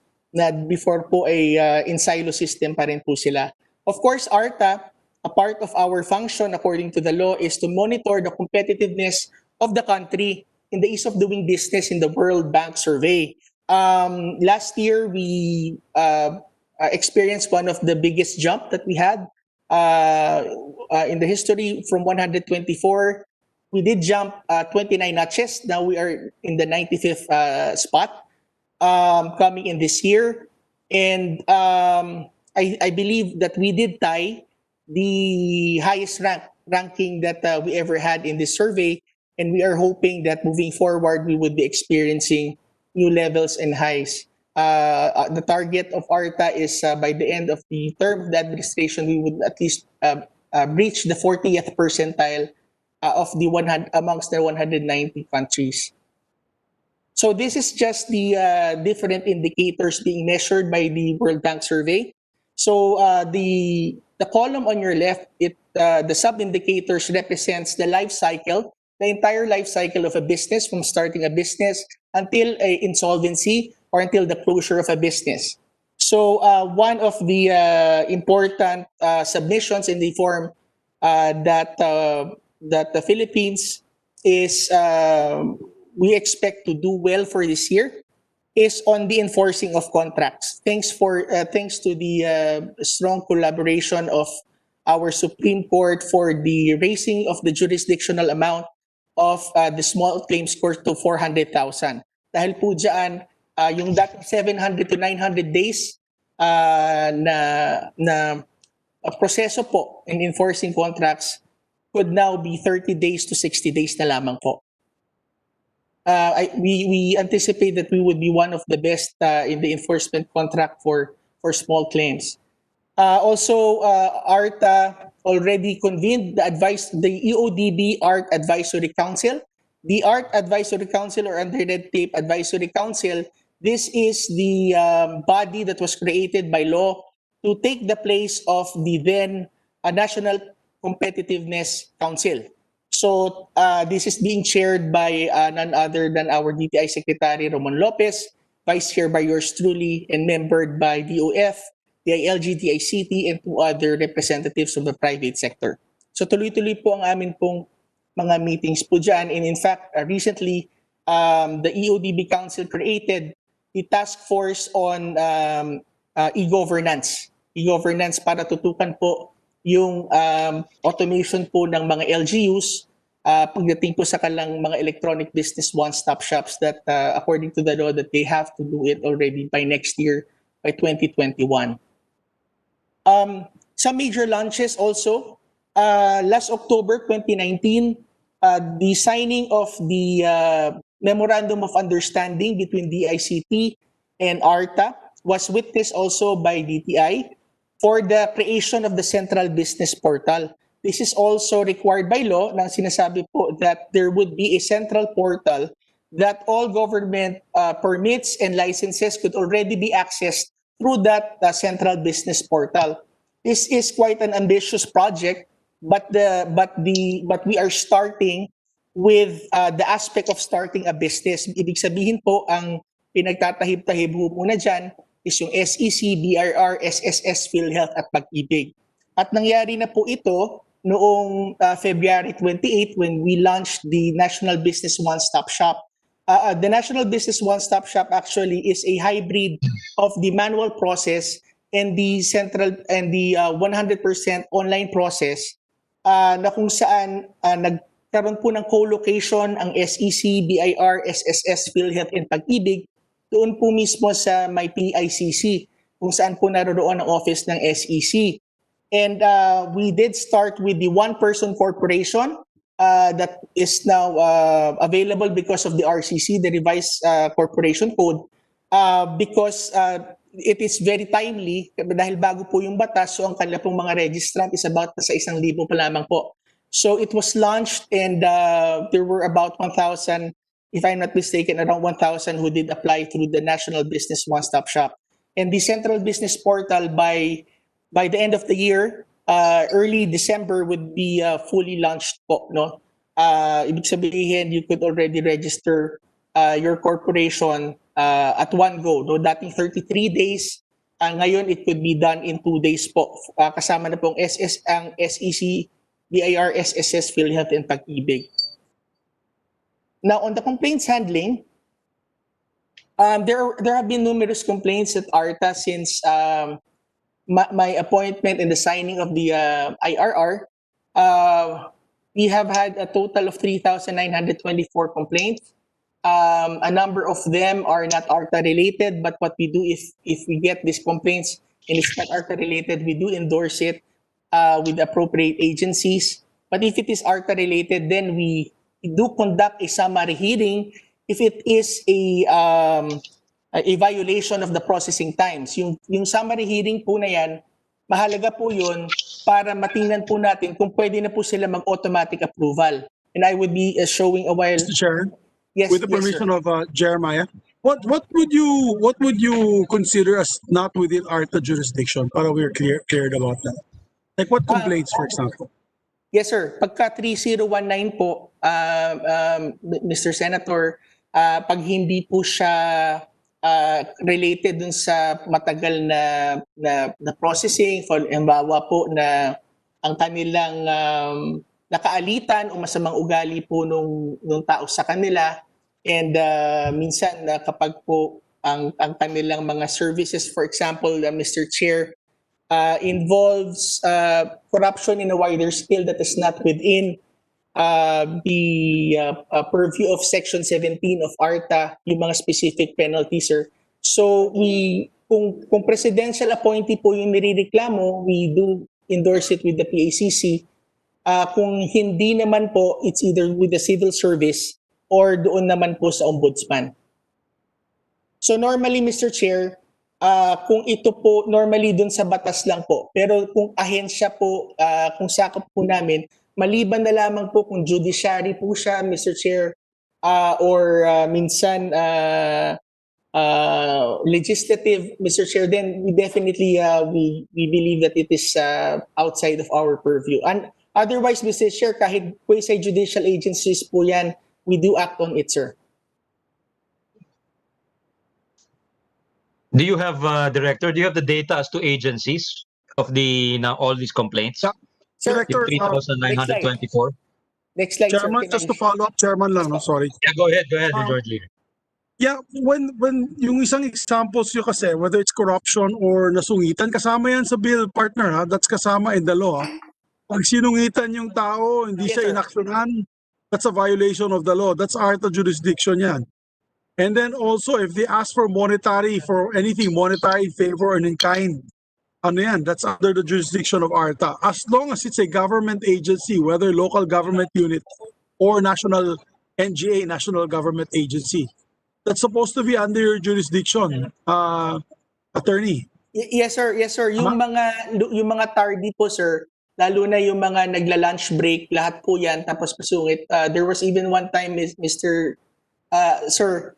Chair and Mr. Senator, hindi ho kami kilala. Kami ho mismo pumunta po doon, lunch break po kami. So immediately, sir, when we got back to Manila, we did file a case already immediately, sir. Okay. Yes, sir. Sige. We would part of our presentation, sir, are the cases also. We could also furnish. Okay, we can see it now. Thank you, we can boss. watch. May I continue, Mr. Chair? Yeah, but yung per agency, you have the slide?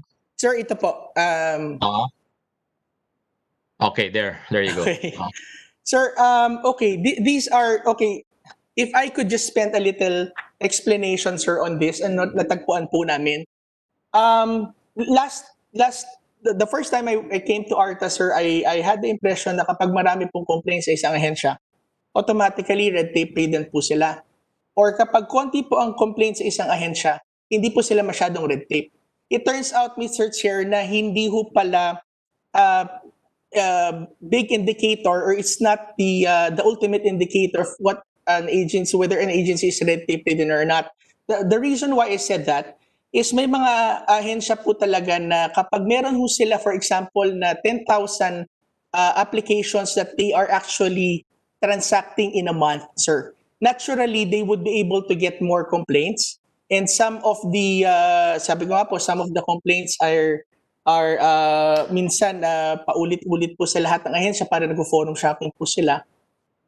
Or kung minsan naman po, dahil dun sa nature po ng kanila pong trabaho, for example, sila po ay naglalabas po ng lisensya, sila po ay nagpo-process po ng mga benepisyo. So yung character of their clients are actually easier to na magreklamo po. But if you go to other agencies who processes business and their clients actually are industries, madalang po talaga ikaw makakuha po ng reklamo sa kanila. And normally what we saw there is if the industry itself already developed a pseudo way of how to get things done, hindi na rin ho nagre-reklamuhan. So maliban ho na upuan at makita po namin or gawin ho namin anonymous po yung mga tao na kinukuhanan ho namin ng information, and almost 100% of the time, kung negosyante po yan, ayaw po talaga nilang madadamay. So yes, these are the agencies na marami ho sila nakuhang complaints, but at the same time, BIR, dito po number one, they have been very receptive, Mr. Chair, on some of the streamlining methods that ARTA did initiated with them. In fact, this year, this is the first time that tax payments could be accomplished 100% online. Ibig sabihin po, dati kasi, yung mga attachments po dun sa mga ITRs na fina-file, kinakailangan mano-mano pa rin po. Makakapag-file ka nga ng ITR mo, pero yung attachments, pupunta ka pa rin. So, bali wala pa rin, magpapakiusapan pa din. So, isa ho yun sa mga pinoint out ho natin. Kaya po this year, ARTA was on the ground during June 15 po ng payment. We had our feedback forms, and about 95% said they were satisfied, mabilis po. And karamihan po yung nakapagbayad na online. So, yun lang po, no, na nakita rin po namin, just sharing on some of the perspectives. And even yung minsan ho, wala naman masyadong complaints, pero red tape ridden pa rin po pala kasi hindi na ho nila pinapaabot. Okay, so on the automatic approval, this is one of the kind and one of the challenges because I believe that the Philippines actually is one of the first country to actually have this innovative provision po sa ating batas, yung automatic approval. Ito po ang sabi ho sa ating batas, kapag kumpleto na po yung kanilang submission at yung kanilang submission ayon po sa Citizens Charter kumpleto na at yung kanila pong payments ay kumpleto na rin at lumagpas po sa takdang panahon, yan po ay automatically approved by operation of law. I just want to clarify dun sa iba pong nagsasabi na bakit ang ARTA daw ay nag-approve ng permits. No, wala po kaming kapangyarihan na mag-approve po ng permit, pero kami po, because we are the implementing agency, we can actually determine the existence of the circumstances that would allow the law actually to be in effect by operation of law, the automatic approval. So, ang normally ho nangyayari po dito, pagka dumating po sa amin, nagpapatawag po, pinapasagot ho namin ng agency within 24 hours, and then we conduct a summary hearing within 3 days. And then, naglalabas po kami ng desisyon kung kumpleto na po ang kanila pong submission, at kung hindi pa ho kumpleto, at kung ito po yung outside beyond the processing time na po, then we declare, number one, the completeness of their documents, and declare that it is already automatically approved by operation of law. And the next thing that we do is that we send a compliance order to the agency and request them and tell them actually and direct them to release the paper. You're not telling them to approve it kasi sinasabi ko namin, aprobado na po yan. I-release nyo po yung papel kasi aprobado na po yan. Kung hindi po ay kayo po ay amin pong makakasuhan. No? So marami hong naman po ay naglalabas naman po ng kalang paper, pero yung iba po ay hindi ho susunod, nagtatalima, especially if their assertion is that they are a quasi-judicial agency. Sad to say, Mr. Chair and Senator, especially Senator Migs, yan po ang nagiging escape hatch po ng madami. Pero ARTA is not backing down on that, sir. So a total of 3,120 permits, actually 6,000 plus po ang na-automatically approved po, na-declare po ng ARTA, which actually did result to filing of cases. Although 7 cases po ang na-file, right now po, we have around 31 cases in our dockets po. Ibig sabihin po, nag-graduate na po doon sa initial reklamo po nila at pumunta na po dun sa formal investigation and litigation po namin. So there are 7 cases involving 10 officials, both from the local and also from the national po. And yung iba po I believe there is also another case that is set to be filed within the month, sir. So this is just a summary of the cases, and I think I would just give a copy to the chair and to the body for lack of material time. Now, No need to go through individually, Chair, Yes, sir. Director. Yes, sir. Sir, ito po yung ano naman, as I did mention, I really truly believe. Sorry, that- just Director, with your indulgence. Yes, sir. How many agencies are under your jurisdiction? Sir, okay. Madami ho kasi sir yung barangay tsaka yung kung saan mo Yeah. So isama natin, let's say you're talking about how many is it? 14,000 barangays, 1,500, 1,600 municipalities, 100 plus cities, Sir, 81 provinces. Tuloy na natin yun, no? Let's put the LGUs aside, but aside from that, how many agencies are under your ambit? Thank you, sir.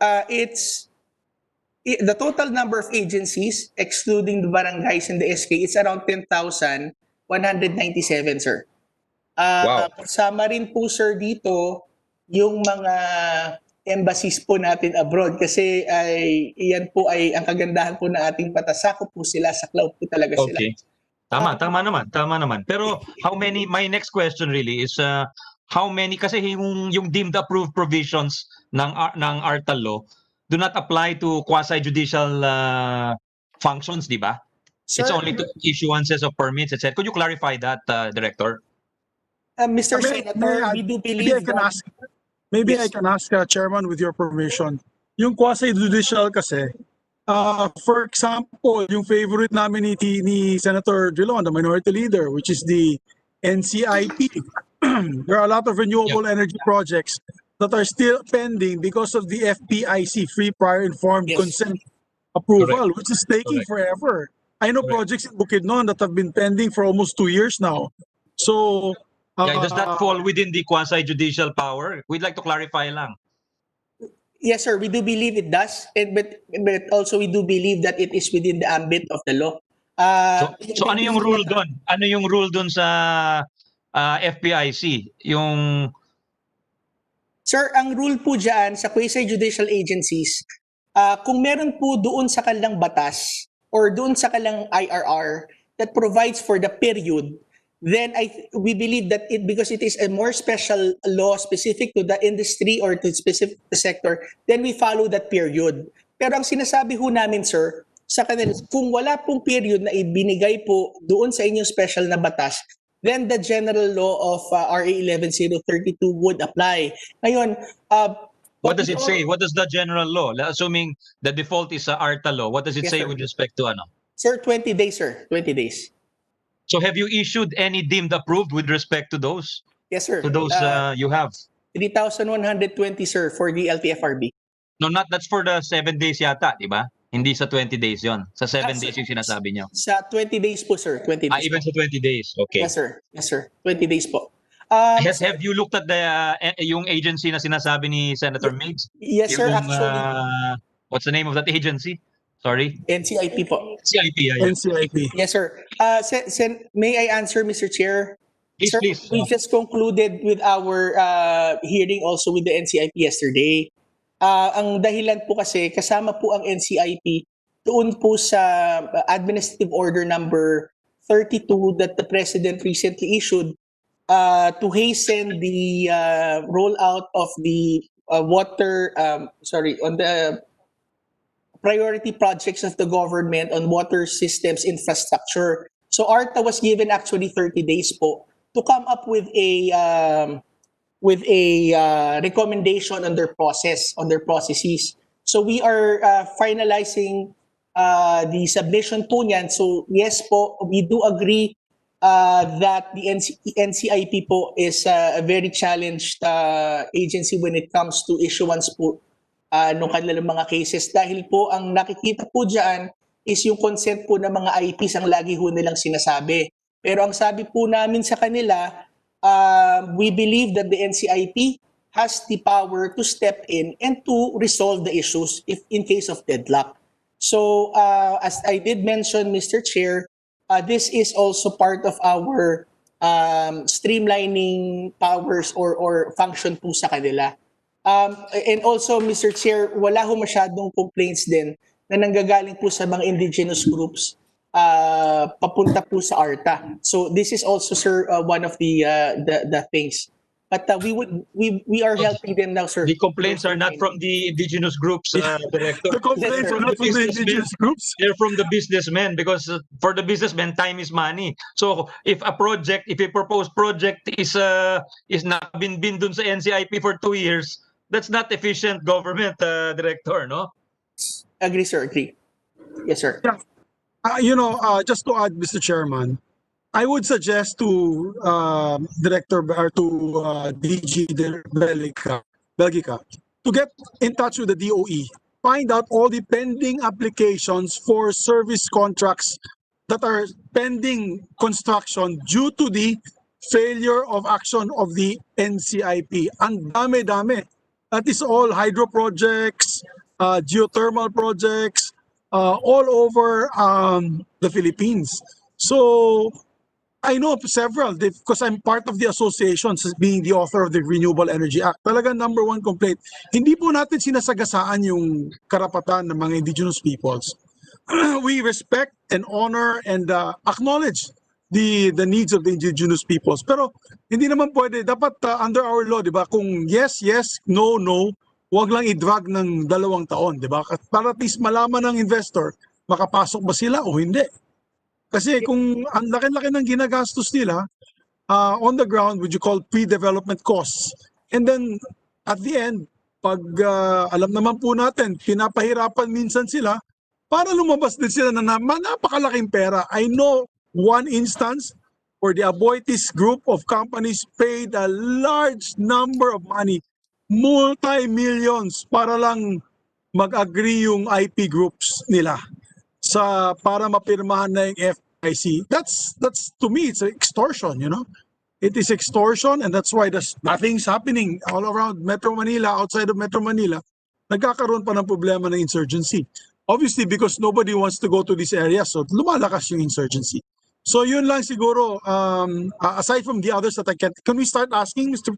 Chairman, already? Or can I start asking already our I questions? think patapos na yung patapos na yata yung presentation ni Director. Malapit na matapos, di ba, Director? Malapit po yung baka yung mga additional request po namin for additional budget. Sir, can I quickly respond po doon sa sinabi ni Senator Mix on the energy sector? Yeah. Sir, we had malaga din po siguro ito kasi meron po tayo ng EVOS.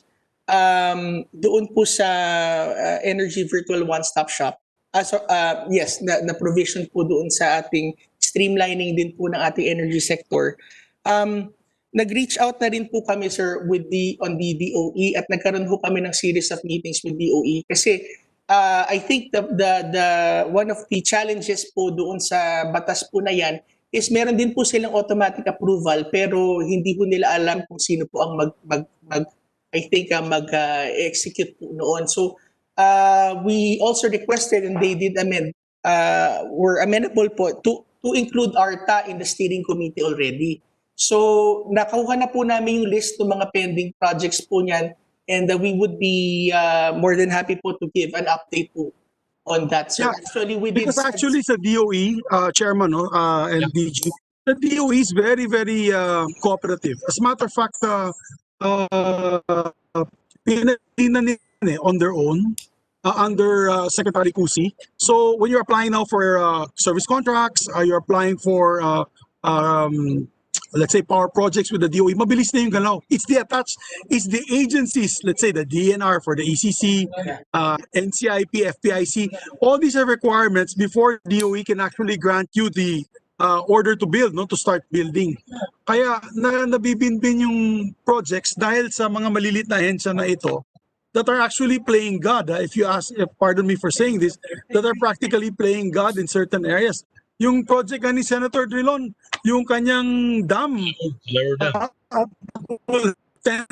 farmers, umabot yata ng 2.5 years bago at naharang na yata na ilang beses yung budget para lang mailabas yung permit dahil yun nga, thank God it's being built now. So you understand the frustrations, attorney, no, DG? Yes, sir. Yes, sir. On this issue. I know very well the chairman of the NCIP, Chairman Kapuyan. I know he's a tough guy, but you have to reach out to him and tell him that we really need to fast track. The frustration of the president can be seen, no, by his remarks all the time. He always complains about the ease of doing business, but we already have the law, Mr. Chairman. And maybe because I may have to leave soon, Mr. Chairman, if I may, with the permission of my colleagues. I was just asked again today kasi DG, no, nandiyan naman si Ernie Perez and Attorney Ira. I was asked today by the media because the president came out in an interview saying that he wants to amend the ease of doing business now because wala daw nangyayari. This was just asked to me by the lawyers before I came online. As a matter of fact, I mentioned it to the previous hearing with the NEDA hearing together with my colleagues who are listening now. So that surprises me because what does he mean by that? Maybe has he possibly been briefed about all the things that you've been doing, or complaints are still to him, Mr. President, Mr. Chairman? Mr. Chair. Can you comment on that? Can you comment on the Please president's comment, statement? Thank you, Director. sir. Mr. Chair, I also just heard of the news this today. Pero yes, we do brief the president about it. But I think since we are on this topic already, kasi I would be asking later din po niyan kasi isa ho kasi, sir, sa mga challenges that, ARTA, the most that ARTA can do is really file cases right now. Gustong-gusto ho namin magkaroon ho sana ng preventive suspension sana sa iba po tao, sir. Ang nangyayari din po niyan is kapag i-file po namin, nag-conduct po kami ng investigation po dito sa amin, we file po either with the civil service or the ombudsman. Yan po ang sinabi po sa batas. And the ombudsman and civil service, based on the RACs po sa civil service and sa ombudsman naman po, would go through the same formal investigation process po. And sila po ang merong power actually to preventively suspend. Kaya nga po, if there would be some amendment of the law, one of the recommendations actually that could be considered, sir, is the same thing with what was mentioned kanina in the agency prior to us po, is for us to have a formal investigation power that has subpoena and contempt powers and even preventive suspension. Kasi po, we did file the cases, some of the cases since last year, and yun po, no, yung iba ho nagke-question pa po is trying to challenge us in court or trying to challenge din po yung itong bago pong mandato po ng batas na to. Pero DG, yes, sir. how many cases have you filed already Was it part of the presentation on the number of cases on Yes, whose sir. agencies did you file it? That you're filing against? Sir, may I go back to this slide, sir? Yes, Yeah, yes. please, please. Sir, there were 7 cases filed. I just want to make an explanation also. During the pandemic po kasi, yung amin pong filing ng cases at mga hearings po, lahat po, yan po ay sinuspend rin kasi po nag-focus po lahat ng ARTA ng aming attention on helping streamline the processes po kasi sabay-sabay po talaga dumating. So, nag-stop po siya nung March pero nagtuloy po kami ng June 15. Nag-resume po yung amin pong filing and formal investigation. And right now, we have around 9 cases po na ready po na to file again. So, DG, no, with Yes, all sir. due respect, DG, no, your complaints list earlier was on the thousands, but so far, with all due respect, no, 7 cases lang ang filed.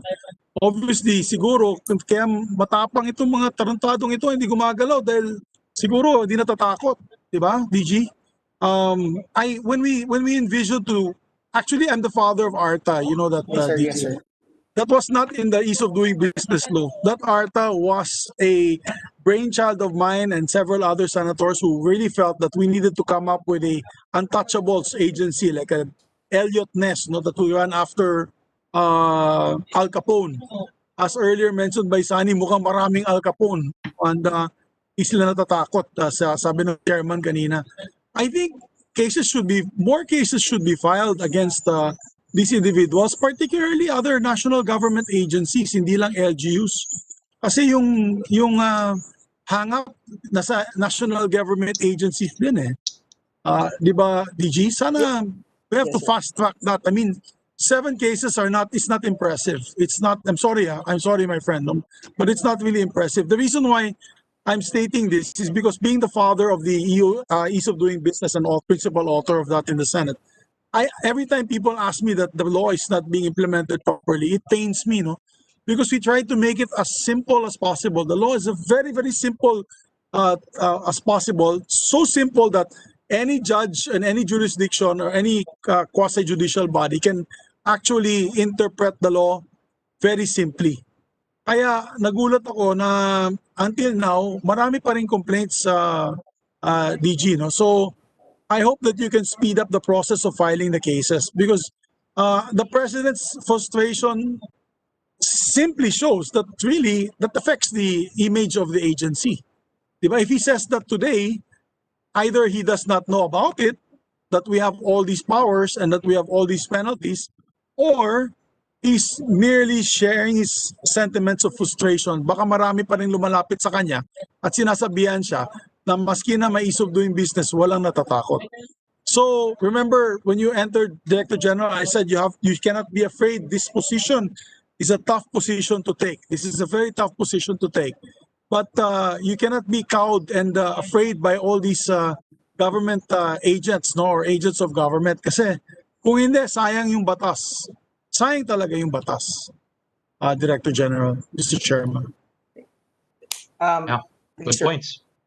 may I also, I don't know if, well taken, sir. Noted, sir.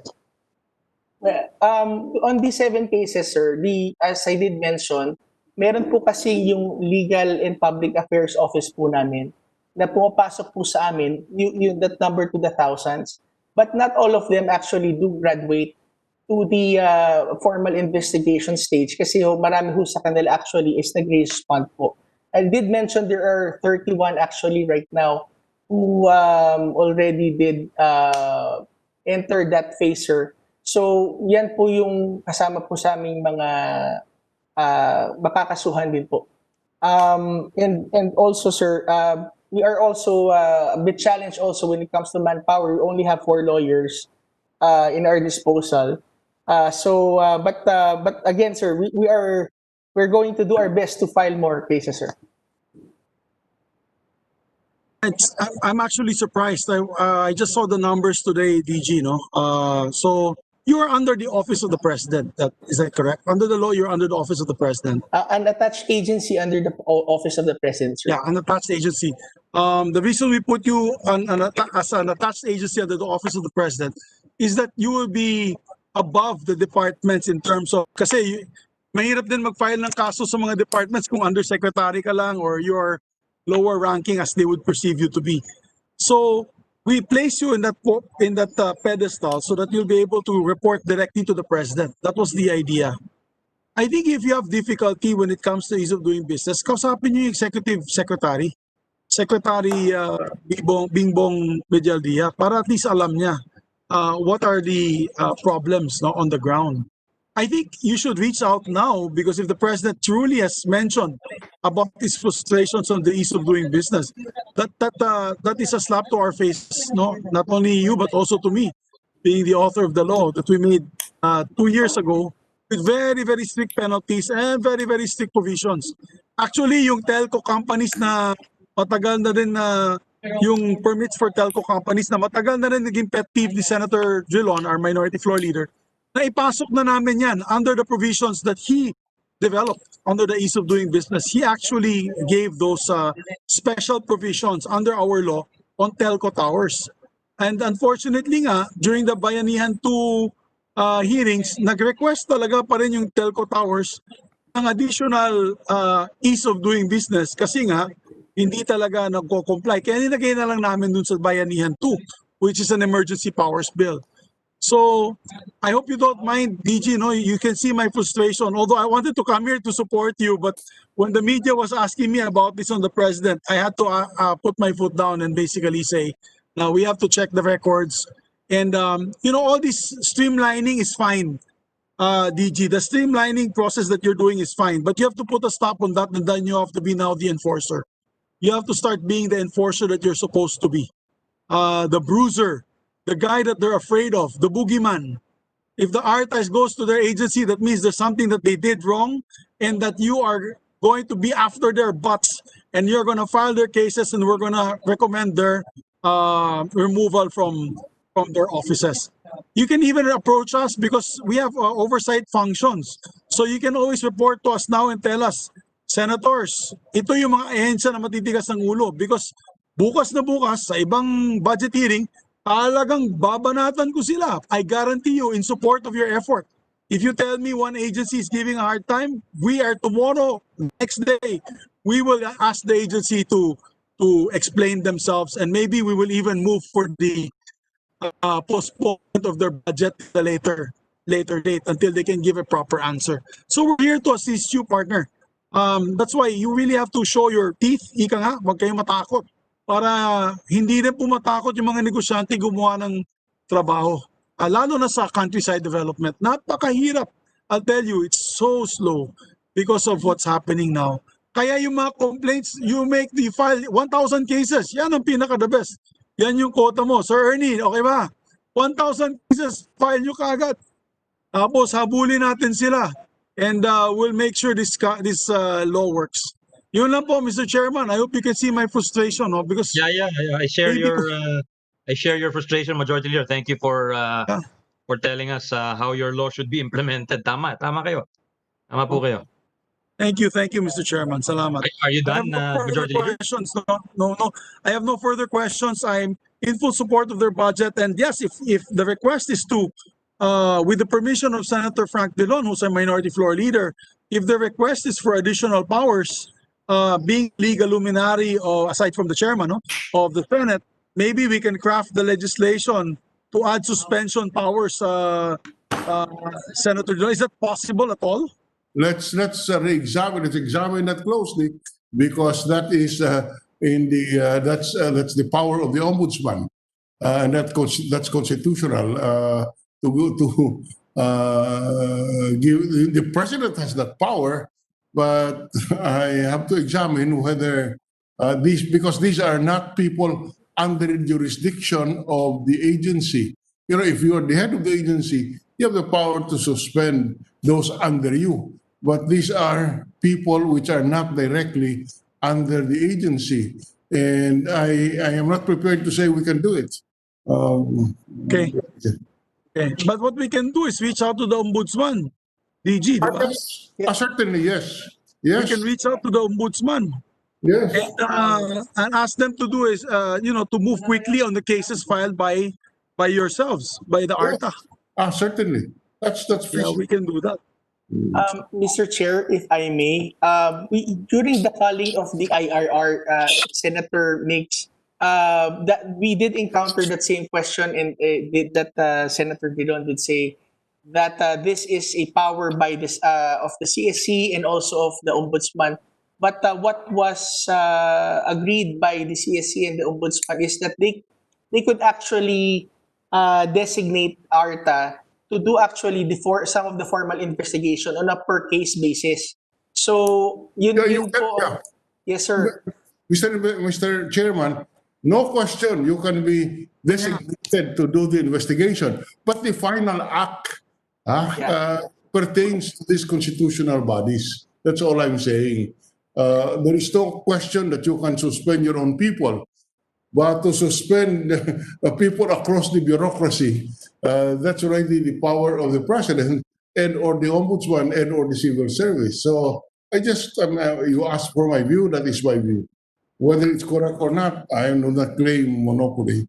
But just on that point, I seriously doubt whether that kind of power can be vested in you. If you notice, the Department of Justice in the PhilHealth investigation just made the recommendation to the president. Yes, but Minority Leader,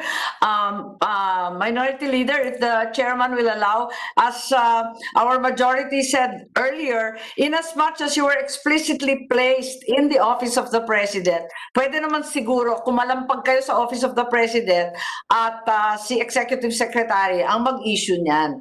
Talagang walang dahilan eh. Kasi nakakahiya ito naririnig natin. Almost 4,000 cases, pipito pa lang ang na-file. And the president even said he's willing to come down to Senate or Congress to testify. Yeah. Against the corruption Yes, and Mr. Chair. anti-red tape. Yeah, pursuant to what my colleagues have said, have you recommended the suspension of anybody to the office of the president? Yes, sir. Yes, sir. It is also the opinion, Mr. Chair, of the Office of the Solicitor General, because if you could see initially some of the cases. Hindi, yung tanong muna natin, sagutin niyo muna yung Yes, sir. tanong, please, Director. Sir, Have you recommended the suspension of any of the erring officials who have violated your law? And if you have, if the answer is yes, how many? And how many agencies? Mr. Chair, lahat po na final po namin na kaso, we recommend always for its preventive suspension. So seven. Yeah, 7 cases. It's their 10 officials, Mr. Chair. Okay. It's the opinion, of course, sir, of the Solicitor General's office when we got their opinion. If we could file our cases also with the office of the President or to the highest department secretary for the preventive suspension, it was the opinion that we should go to the civil service or to the ombudsman and file our cases. So yun Mr. Chair po ang ginagawa ho namin. We file it with the civil service and the ombudsman with a prayer for preventive suspension, sir. You mean to say the Solgen said you cannot go straight to the office of the president and make a recommendation? Hindi naman siguro, di ba? Sir, the recommendation, sir, yes, we can do, but the filing of the cases, sir, we file it with the CSC and the ombudsman. It's provided. Right, but the topic is suspension, Director, no? So yung suspension, nothing stops you from recommending because you're going straight to the horse, kumbaga di ba? Yun ang siya yung suspending authority eh. So nothing stops you from doing that. So siguro what the point of my colleagues is make use of that recommendatory power more. Tama Yes, ba, sir. Vice Chair Amy? Yes, that's right. Oo. Kasi parang hindi mo talaga masisisi si Presidente na frustrated. 4,000 cases, 7 lang inaksyonan.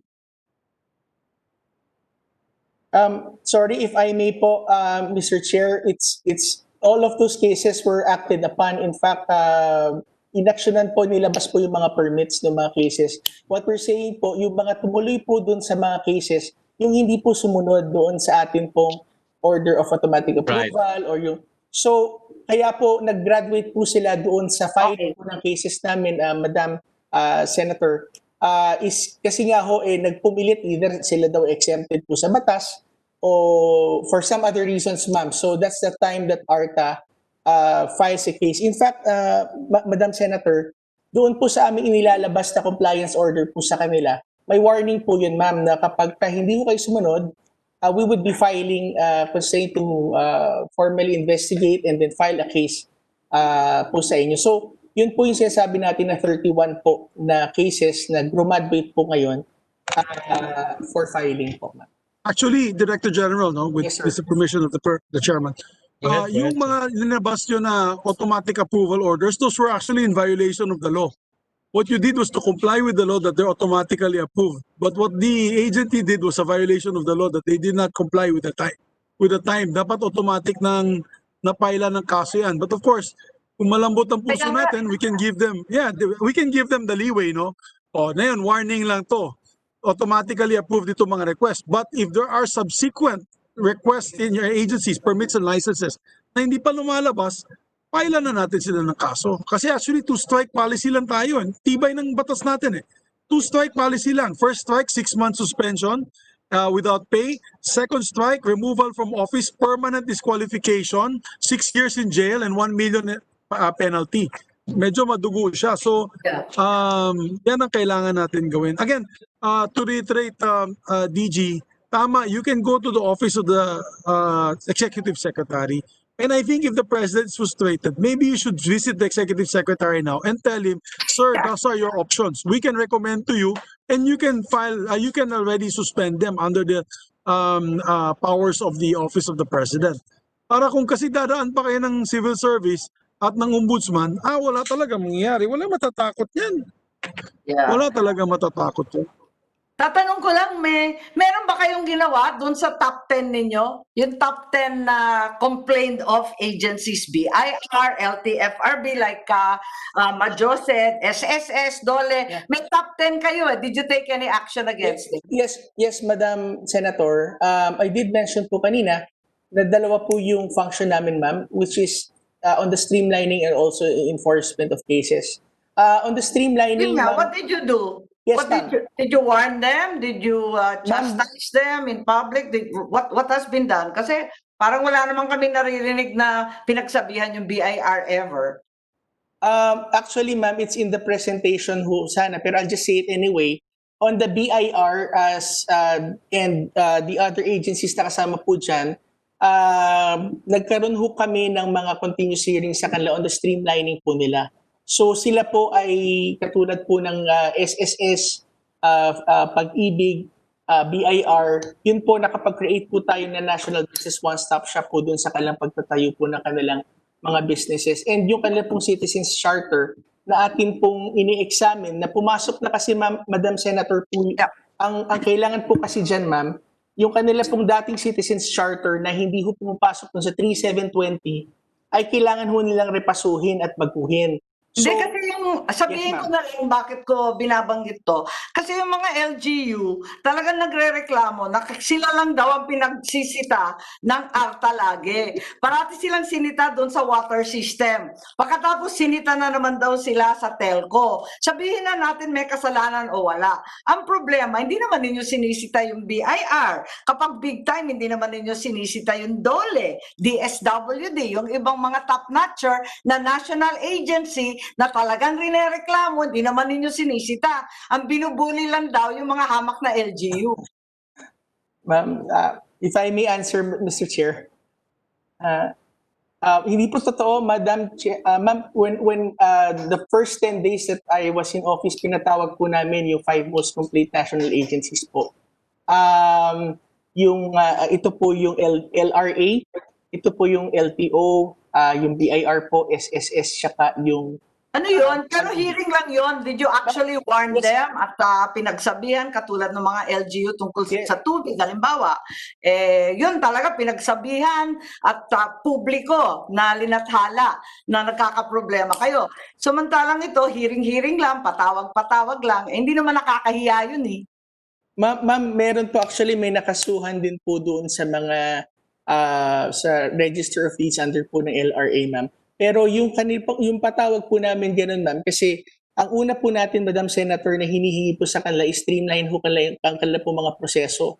So doon ho sa mga hearing po na yan, tinatawag din po natin yung mga stakeholders para sila po yung magkomento doon sa mga proseso po nila at ano po yung mga pwede hong paiksiin. In fact po, kasama po doon sa aming presentation is yung nangyari po ngayon sa FDA na nung amin pong inabutan po dyan ay talagang napakarami po nilang mga pending at yung processing times po nila ay mahaba. Ngayon po ay tinulak po natin sila at this year po sila po ay nag-automate na po. Yung dati pong 170 days po nila na processing times was now reduced to 7 days. Yes, ma'am. Okay, maraming salamat, Attorney Bellica. Ang akin na lang, Mr. Chair, ang laking kahihiyan kung tatawagin pa natin si Presidente Duterte na nag-volunteer na magre-resource person sa dami ng reklamo daw niya sa red tape at corruption. Pangunahan na natin at talagang kahiya-hiya naman siguro. Thank you.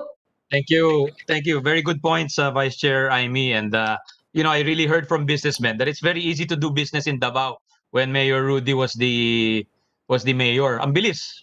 24 hours, 48 hours, nakuha mo na yung permit mo, wala kang ilalabas. Sana ganun din sa lahat ng agencies natin. I realize it's a gargantuan task, Director, no? Pero idagdag ko lang dun sa binigay mong information before Majority Leader and Senator Amy ask their questions.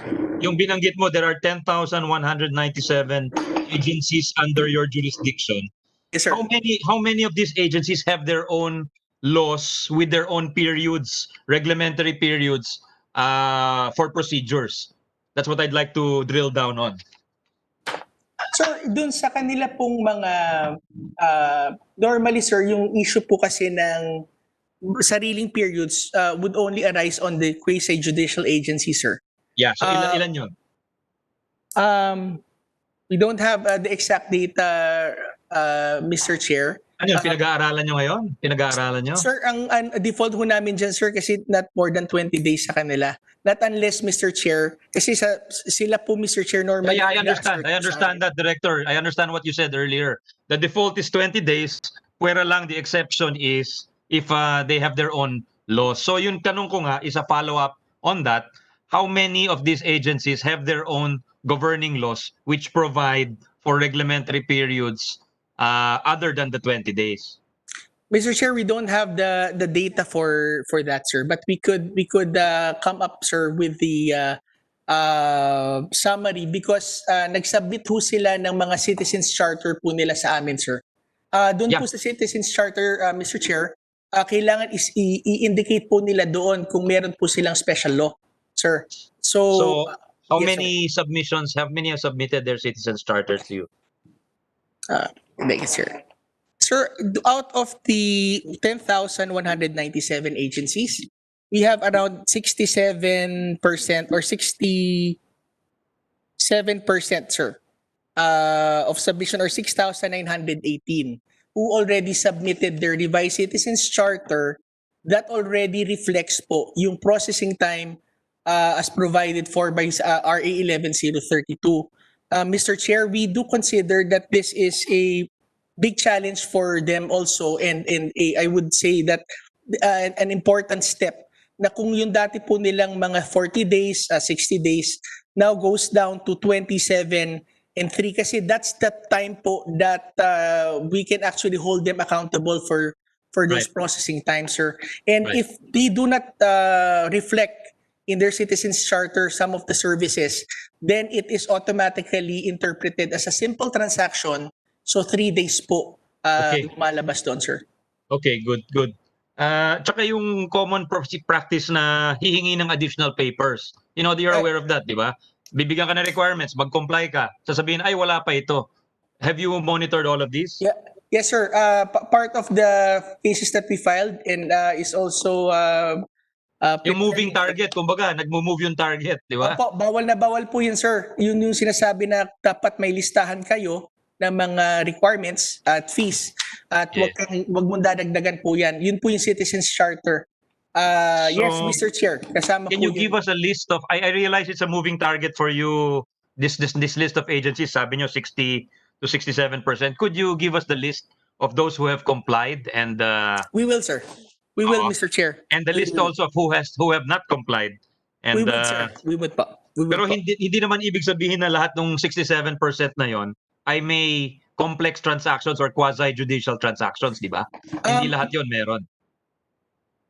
Most of them meron iilan, Mr. Chair, kasi ang doon po sa batas, ang dapat ho maglagay ng classification ng kalang serbisyo is yung ahensya po. So Okay. minsan, Mr. Chair, one of the difficulties that we have encountered lately is yung mga ahensya po that we think that they are actually ministerial in nature, they would now try to assert that they are quasi-judicial or highly technical yung kanilang processes. So kasama po yun, Mr. Chair, sa amin pong FLINAG at ngayon po meron po sila mga cases, sir. Yeah, so okay, yung pag nag-dispute kayo, you file a case. Sir, pinapasagot ko namin sila. I see. May due process, sir. Okay. Opo. Sige. You can finish your report. Hindi ka pa tapos eh.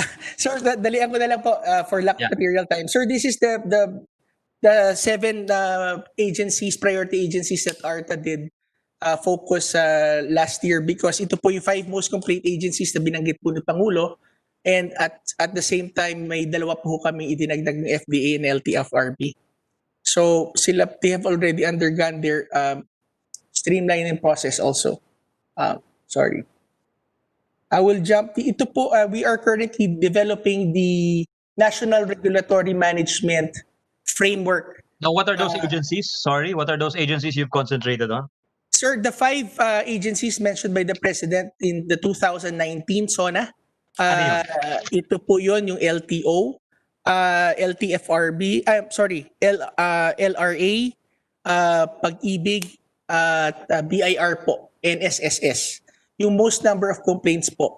So, yan po yung unang-unang, actually marami po kami mga statements din po na inilabas din po sa kanila, and we did conduct marami po mga spot checkings po sa kanila, and yung pinaka-recent po yung tax payments po.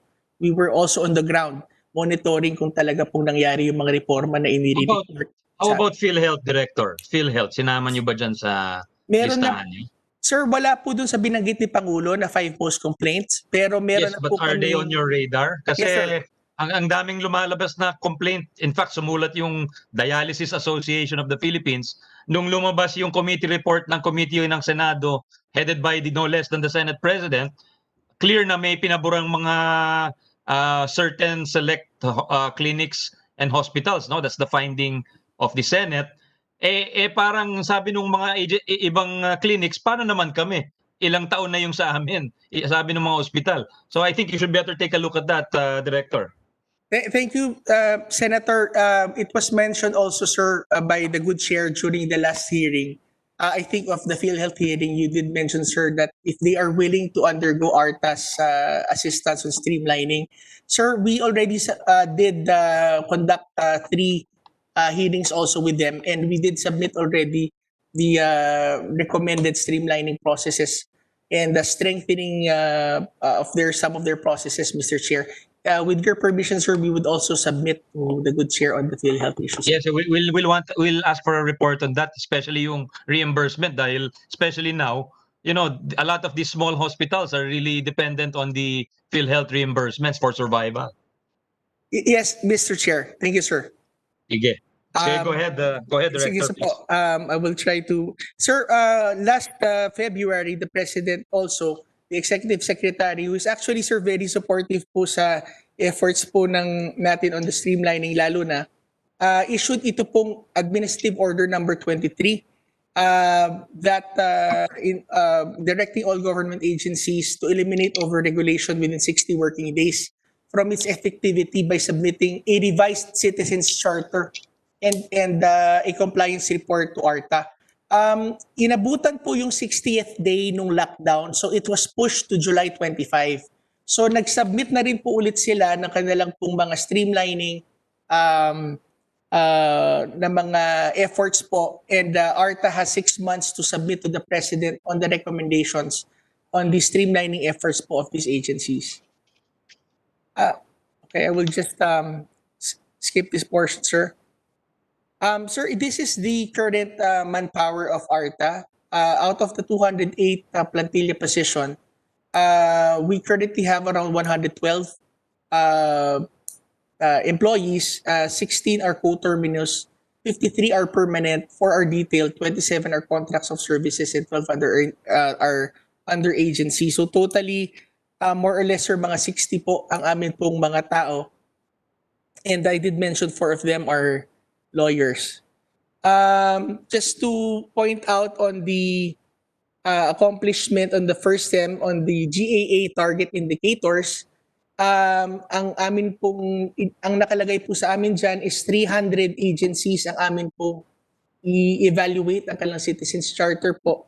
As of the first SEM, we were able to evaluate 1,795, which is 598% po. On the number of agencies consulted and trained on regulatory management, ito po yung mga trainings na ginagawa po namin normally kasama po ang Development Academy of the Philippines. Last year po, we were able to train 44 agencies po on the regulatory impact assessment training that they should have been scheduled earlier this year to go through another regulatory impact assessment advanced training po. No? Ito po yung mga ARTA champions natin supposed to be na magdadala ng mga reform initiatives po sa loob po ng mga agencies. Why don't you just do some webinars, We did, sir. Yeah, Yun nga po, sir. just do a lot of webinars. That's what everyone is doing now. Yes, sir. So we did, sir. We shifted gears. So as of June 2020, sir, to July, as of September 15, ARTA's already trained 48 agencies with executive RIA training. Why don't you just do a module that you can put online and then the agencies can access it and share it?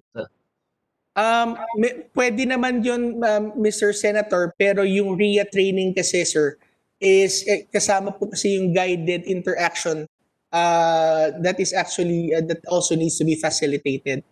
But we will do that, sir. Actually, we already have the videos. Thank you, sir. Also, on the percentage of complaints referred and resolved within the turnaround time, our target is 50%. So now we are at 30%. 38%, which is 76% compliance as of August 31. On the status of the fund utilization, last year, as of December 31, 2019, the release allotment is at 24 million and the actual obligations is at 2,896,000 and the utilization is 12%. Because of the COVID situation, the National Budget Circular number 580 was released in order to defray the expenses and the needs of the country to combat COVID. 80 million pesos were given back to the Bureau of Treasury out of our 172 million initial budget. And out of the 72 million budget, 72 million have already been released. But for later release is the 20 million pesos, sir. Pati kayo, DG, na FLR kayo for later release? Pati Lahat, Yes, sir. lahat Yeah. ng agencies. Yes, All sir. agencies. Little agency nyo, pati sila. Pati kayo. Every agency we've heard, majority leader has headed for later release. So Sir, far. Oh. I think, sir, it's about 46% reduction in budget, Mr. Senator po. And honestly, that is one of the, well, anyway, no excuses po, pero that is one of the, challenges of a new agency like ARTA. Pero we still have 20 million. That's how I see it. So we just forge forward.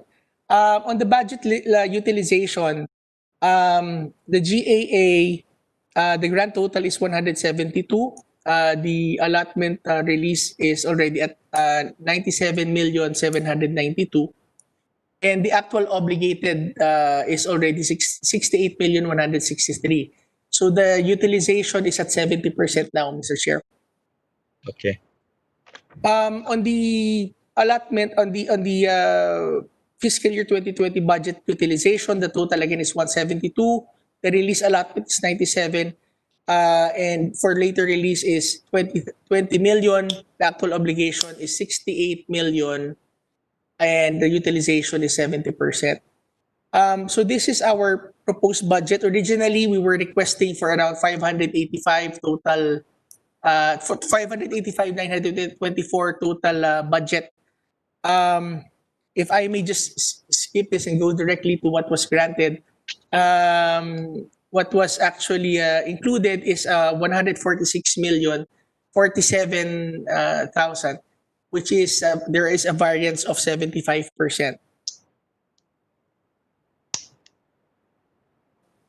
On the proposed budget versus the actual GAA for 2020, our grand total is 120.72, and right now it's 146 based on the DBM proposal. There's a variance of 26,354 with a variance of 15% from last year to the proposed budget by the DBM. We added yes, to your sir. budget, Director, di ba, last year because gusto ni Majority Leader na tulungan Yes. kayo, kaya we increased the budget. Kasi baby nga niya ito eh. Yes, sir. That's why pag sumunod, boss namin yan. Pag sinabi niyan, susunod kami. Yes, sir. Ay, yun po Tulungan yung... natin sila ulit. Tulungan natin sila ulit, Sunny. Maliit Sure. budget Basta ikaw natin. nagsabi, Majo. Thank you, sir. Thank you, Mr. Senator and Mr. Chair. Okay po. So the grand total po on the proposed budget versus the GAA is 172, and the budget proposed is 146, and the variance is about 18%. Just give us your list of prioritization, Director, in order of priority. In case we have space to restore some of the items, yun na lang ang ibigay niyo sa amin na Yes, in sir. order of priority. Kasi syempre, we don't know or this early kasi kakaumpisa lang namin po, Director. We will know siguro in a month or two how much space we can carve out. So, yun Thank you, sir. na lang hiningi namin sa inyo, please. Thank you, sir. Just to finally capture my presentation, I think this is very important po doon sa mga napag-usapan po on the challenges that ARTA is facing, because as I did mention, 10,000 po yung mga government agencies and LGUs, pero kung isasama po yung barangay tsaka SK po, that is about 94,000 lumalabas po for an agency with 100 employees right now. We believe that automating the internal processes of ARTA, because we are in the forefront also of e-governance. So we are requesting for at least for an additional budget to 100% automate internally ang ARTA. Ang isa ho sa akin sinabi po nung ako po yung nagsimula is I am committed to see ARTA to become the first paperless government agency. And we do hope na mangyari po yun kasi yun po ang susunod po na mangyayari sa iba pong mga ahensya. So there are two budget proposals po namin na hinihingi po. Ito po yung Nehemiah Phase 2 project po namin.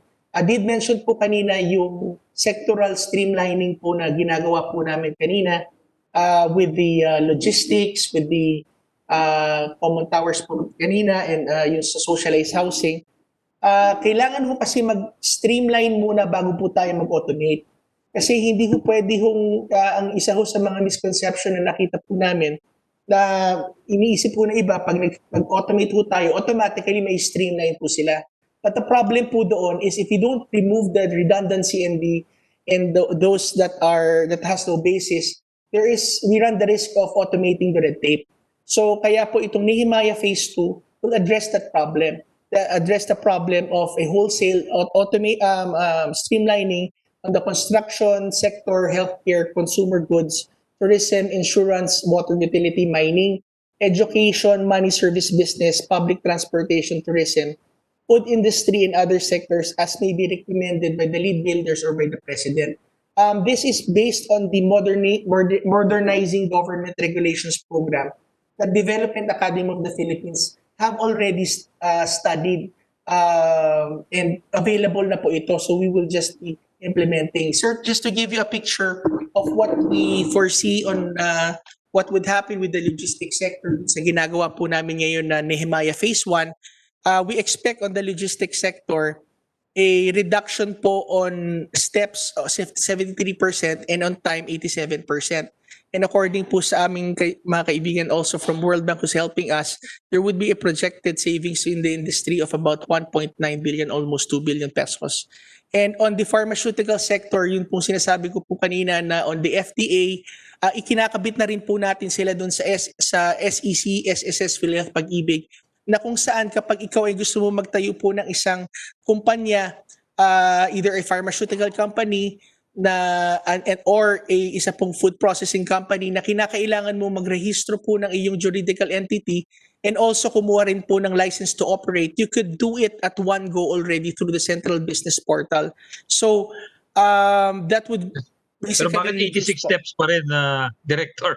Bakit 86 steps pa rin? Parang before pa rin yun sa dami ng steps Pero automated po siya, Mr. Chair, and it involves actually, sir, around mga 17 agencies po yan, sir. I see. Opo, Okay. sir. Hindi, sir, isang agency po. The Nehemiah program, sir, is an interagency effort to address red tape. So can you walk us through this slide? It takes 17 agencies to what? To achieve what? To get the business registered, sir. Registered including the LTO, just to have your businesses operating already. So if I'm a businessman, I want to put up a business, I have to go through 86 steps involving 17 agencies? Yes, sir. Actually, sir, na-streamline 146 po, sir, ngayon. Sorry, that doesn't sound very efficient yet. Sir, but the waiting time, sir, ang mangyayari po dyan sa kanila actually is it would actually be greatly reduced. And if we actually connect them already with the central business portal, it would be 7 days na lang po, Mr. Chair. Okay. Pero di Yes, ba sir. sa Singapore, 1 hour lang to set up a business? Yeah, sir, yes po. We're talking about kasama na po yung mga secondary licenses po dito. I see.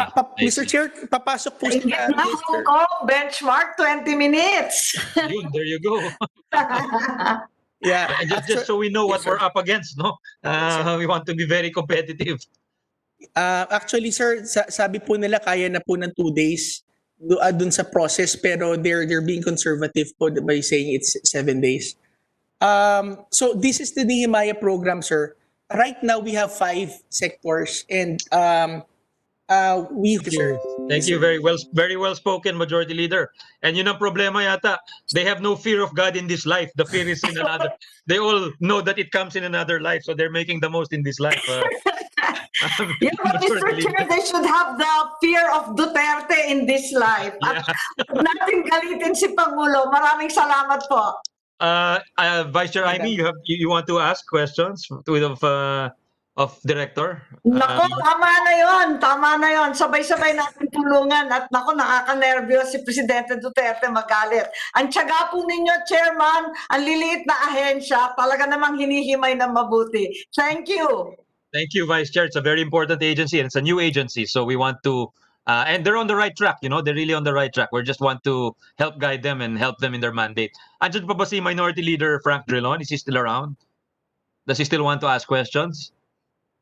Comsec, andyan pa ba siya? I can't see the whole. Maybe we can remove the slide of so we can see the whole screen. Director, yeah, pwede pa tanggalan yung slides natin, please. Yes, sir. I'll stop sharing. Yeah, so we can see. Parang wala na si Parang Minority umalis Leader. kanina. Yeah, so wala na. Yung request na lang natin, Director, please. Tapos let us know your wish list, and we'll try to help you as much as we can. In as much as Senator Amy and Senator Miggs have expressed their wish that we help you, we support you in full. So I agree with them, and we'll do our best. So salamat sa pag-present po sa amin, sa inyo, Director Belica, DDG Perez, DDG Bringas. Salamat po. And to all the good men and women of the ARTA, we wish you luck. At salamat kay Vice Chair Marcos for sticking it out from beginning to end with the chair. Salamat. We appreciate that very much. Mr. Chair, I just want to thank you, the chair again, Vice Chair, Senator Miggs, the father of ARTA. And sir, we would take to heart, and we would really work as hard as we can, sir, and we will do it, make it happen. You And thank also Vice Chair the Marcos President. also because she's now your supporter also. Thank you, Senator. Thank you, sir. Thank you, ma'am. Okay. Sige, thank you, Director. We'll Mabuhay po. favorably endorse our budget to the plenary. Salamat po sa inyo. Thank you. Good afternoon, ho. Thanks, Chair. Bye-bye. Salamat. Happy Thanks. weekend. Thanks, Vice Jaime. See you soon.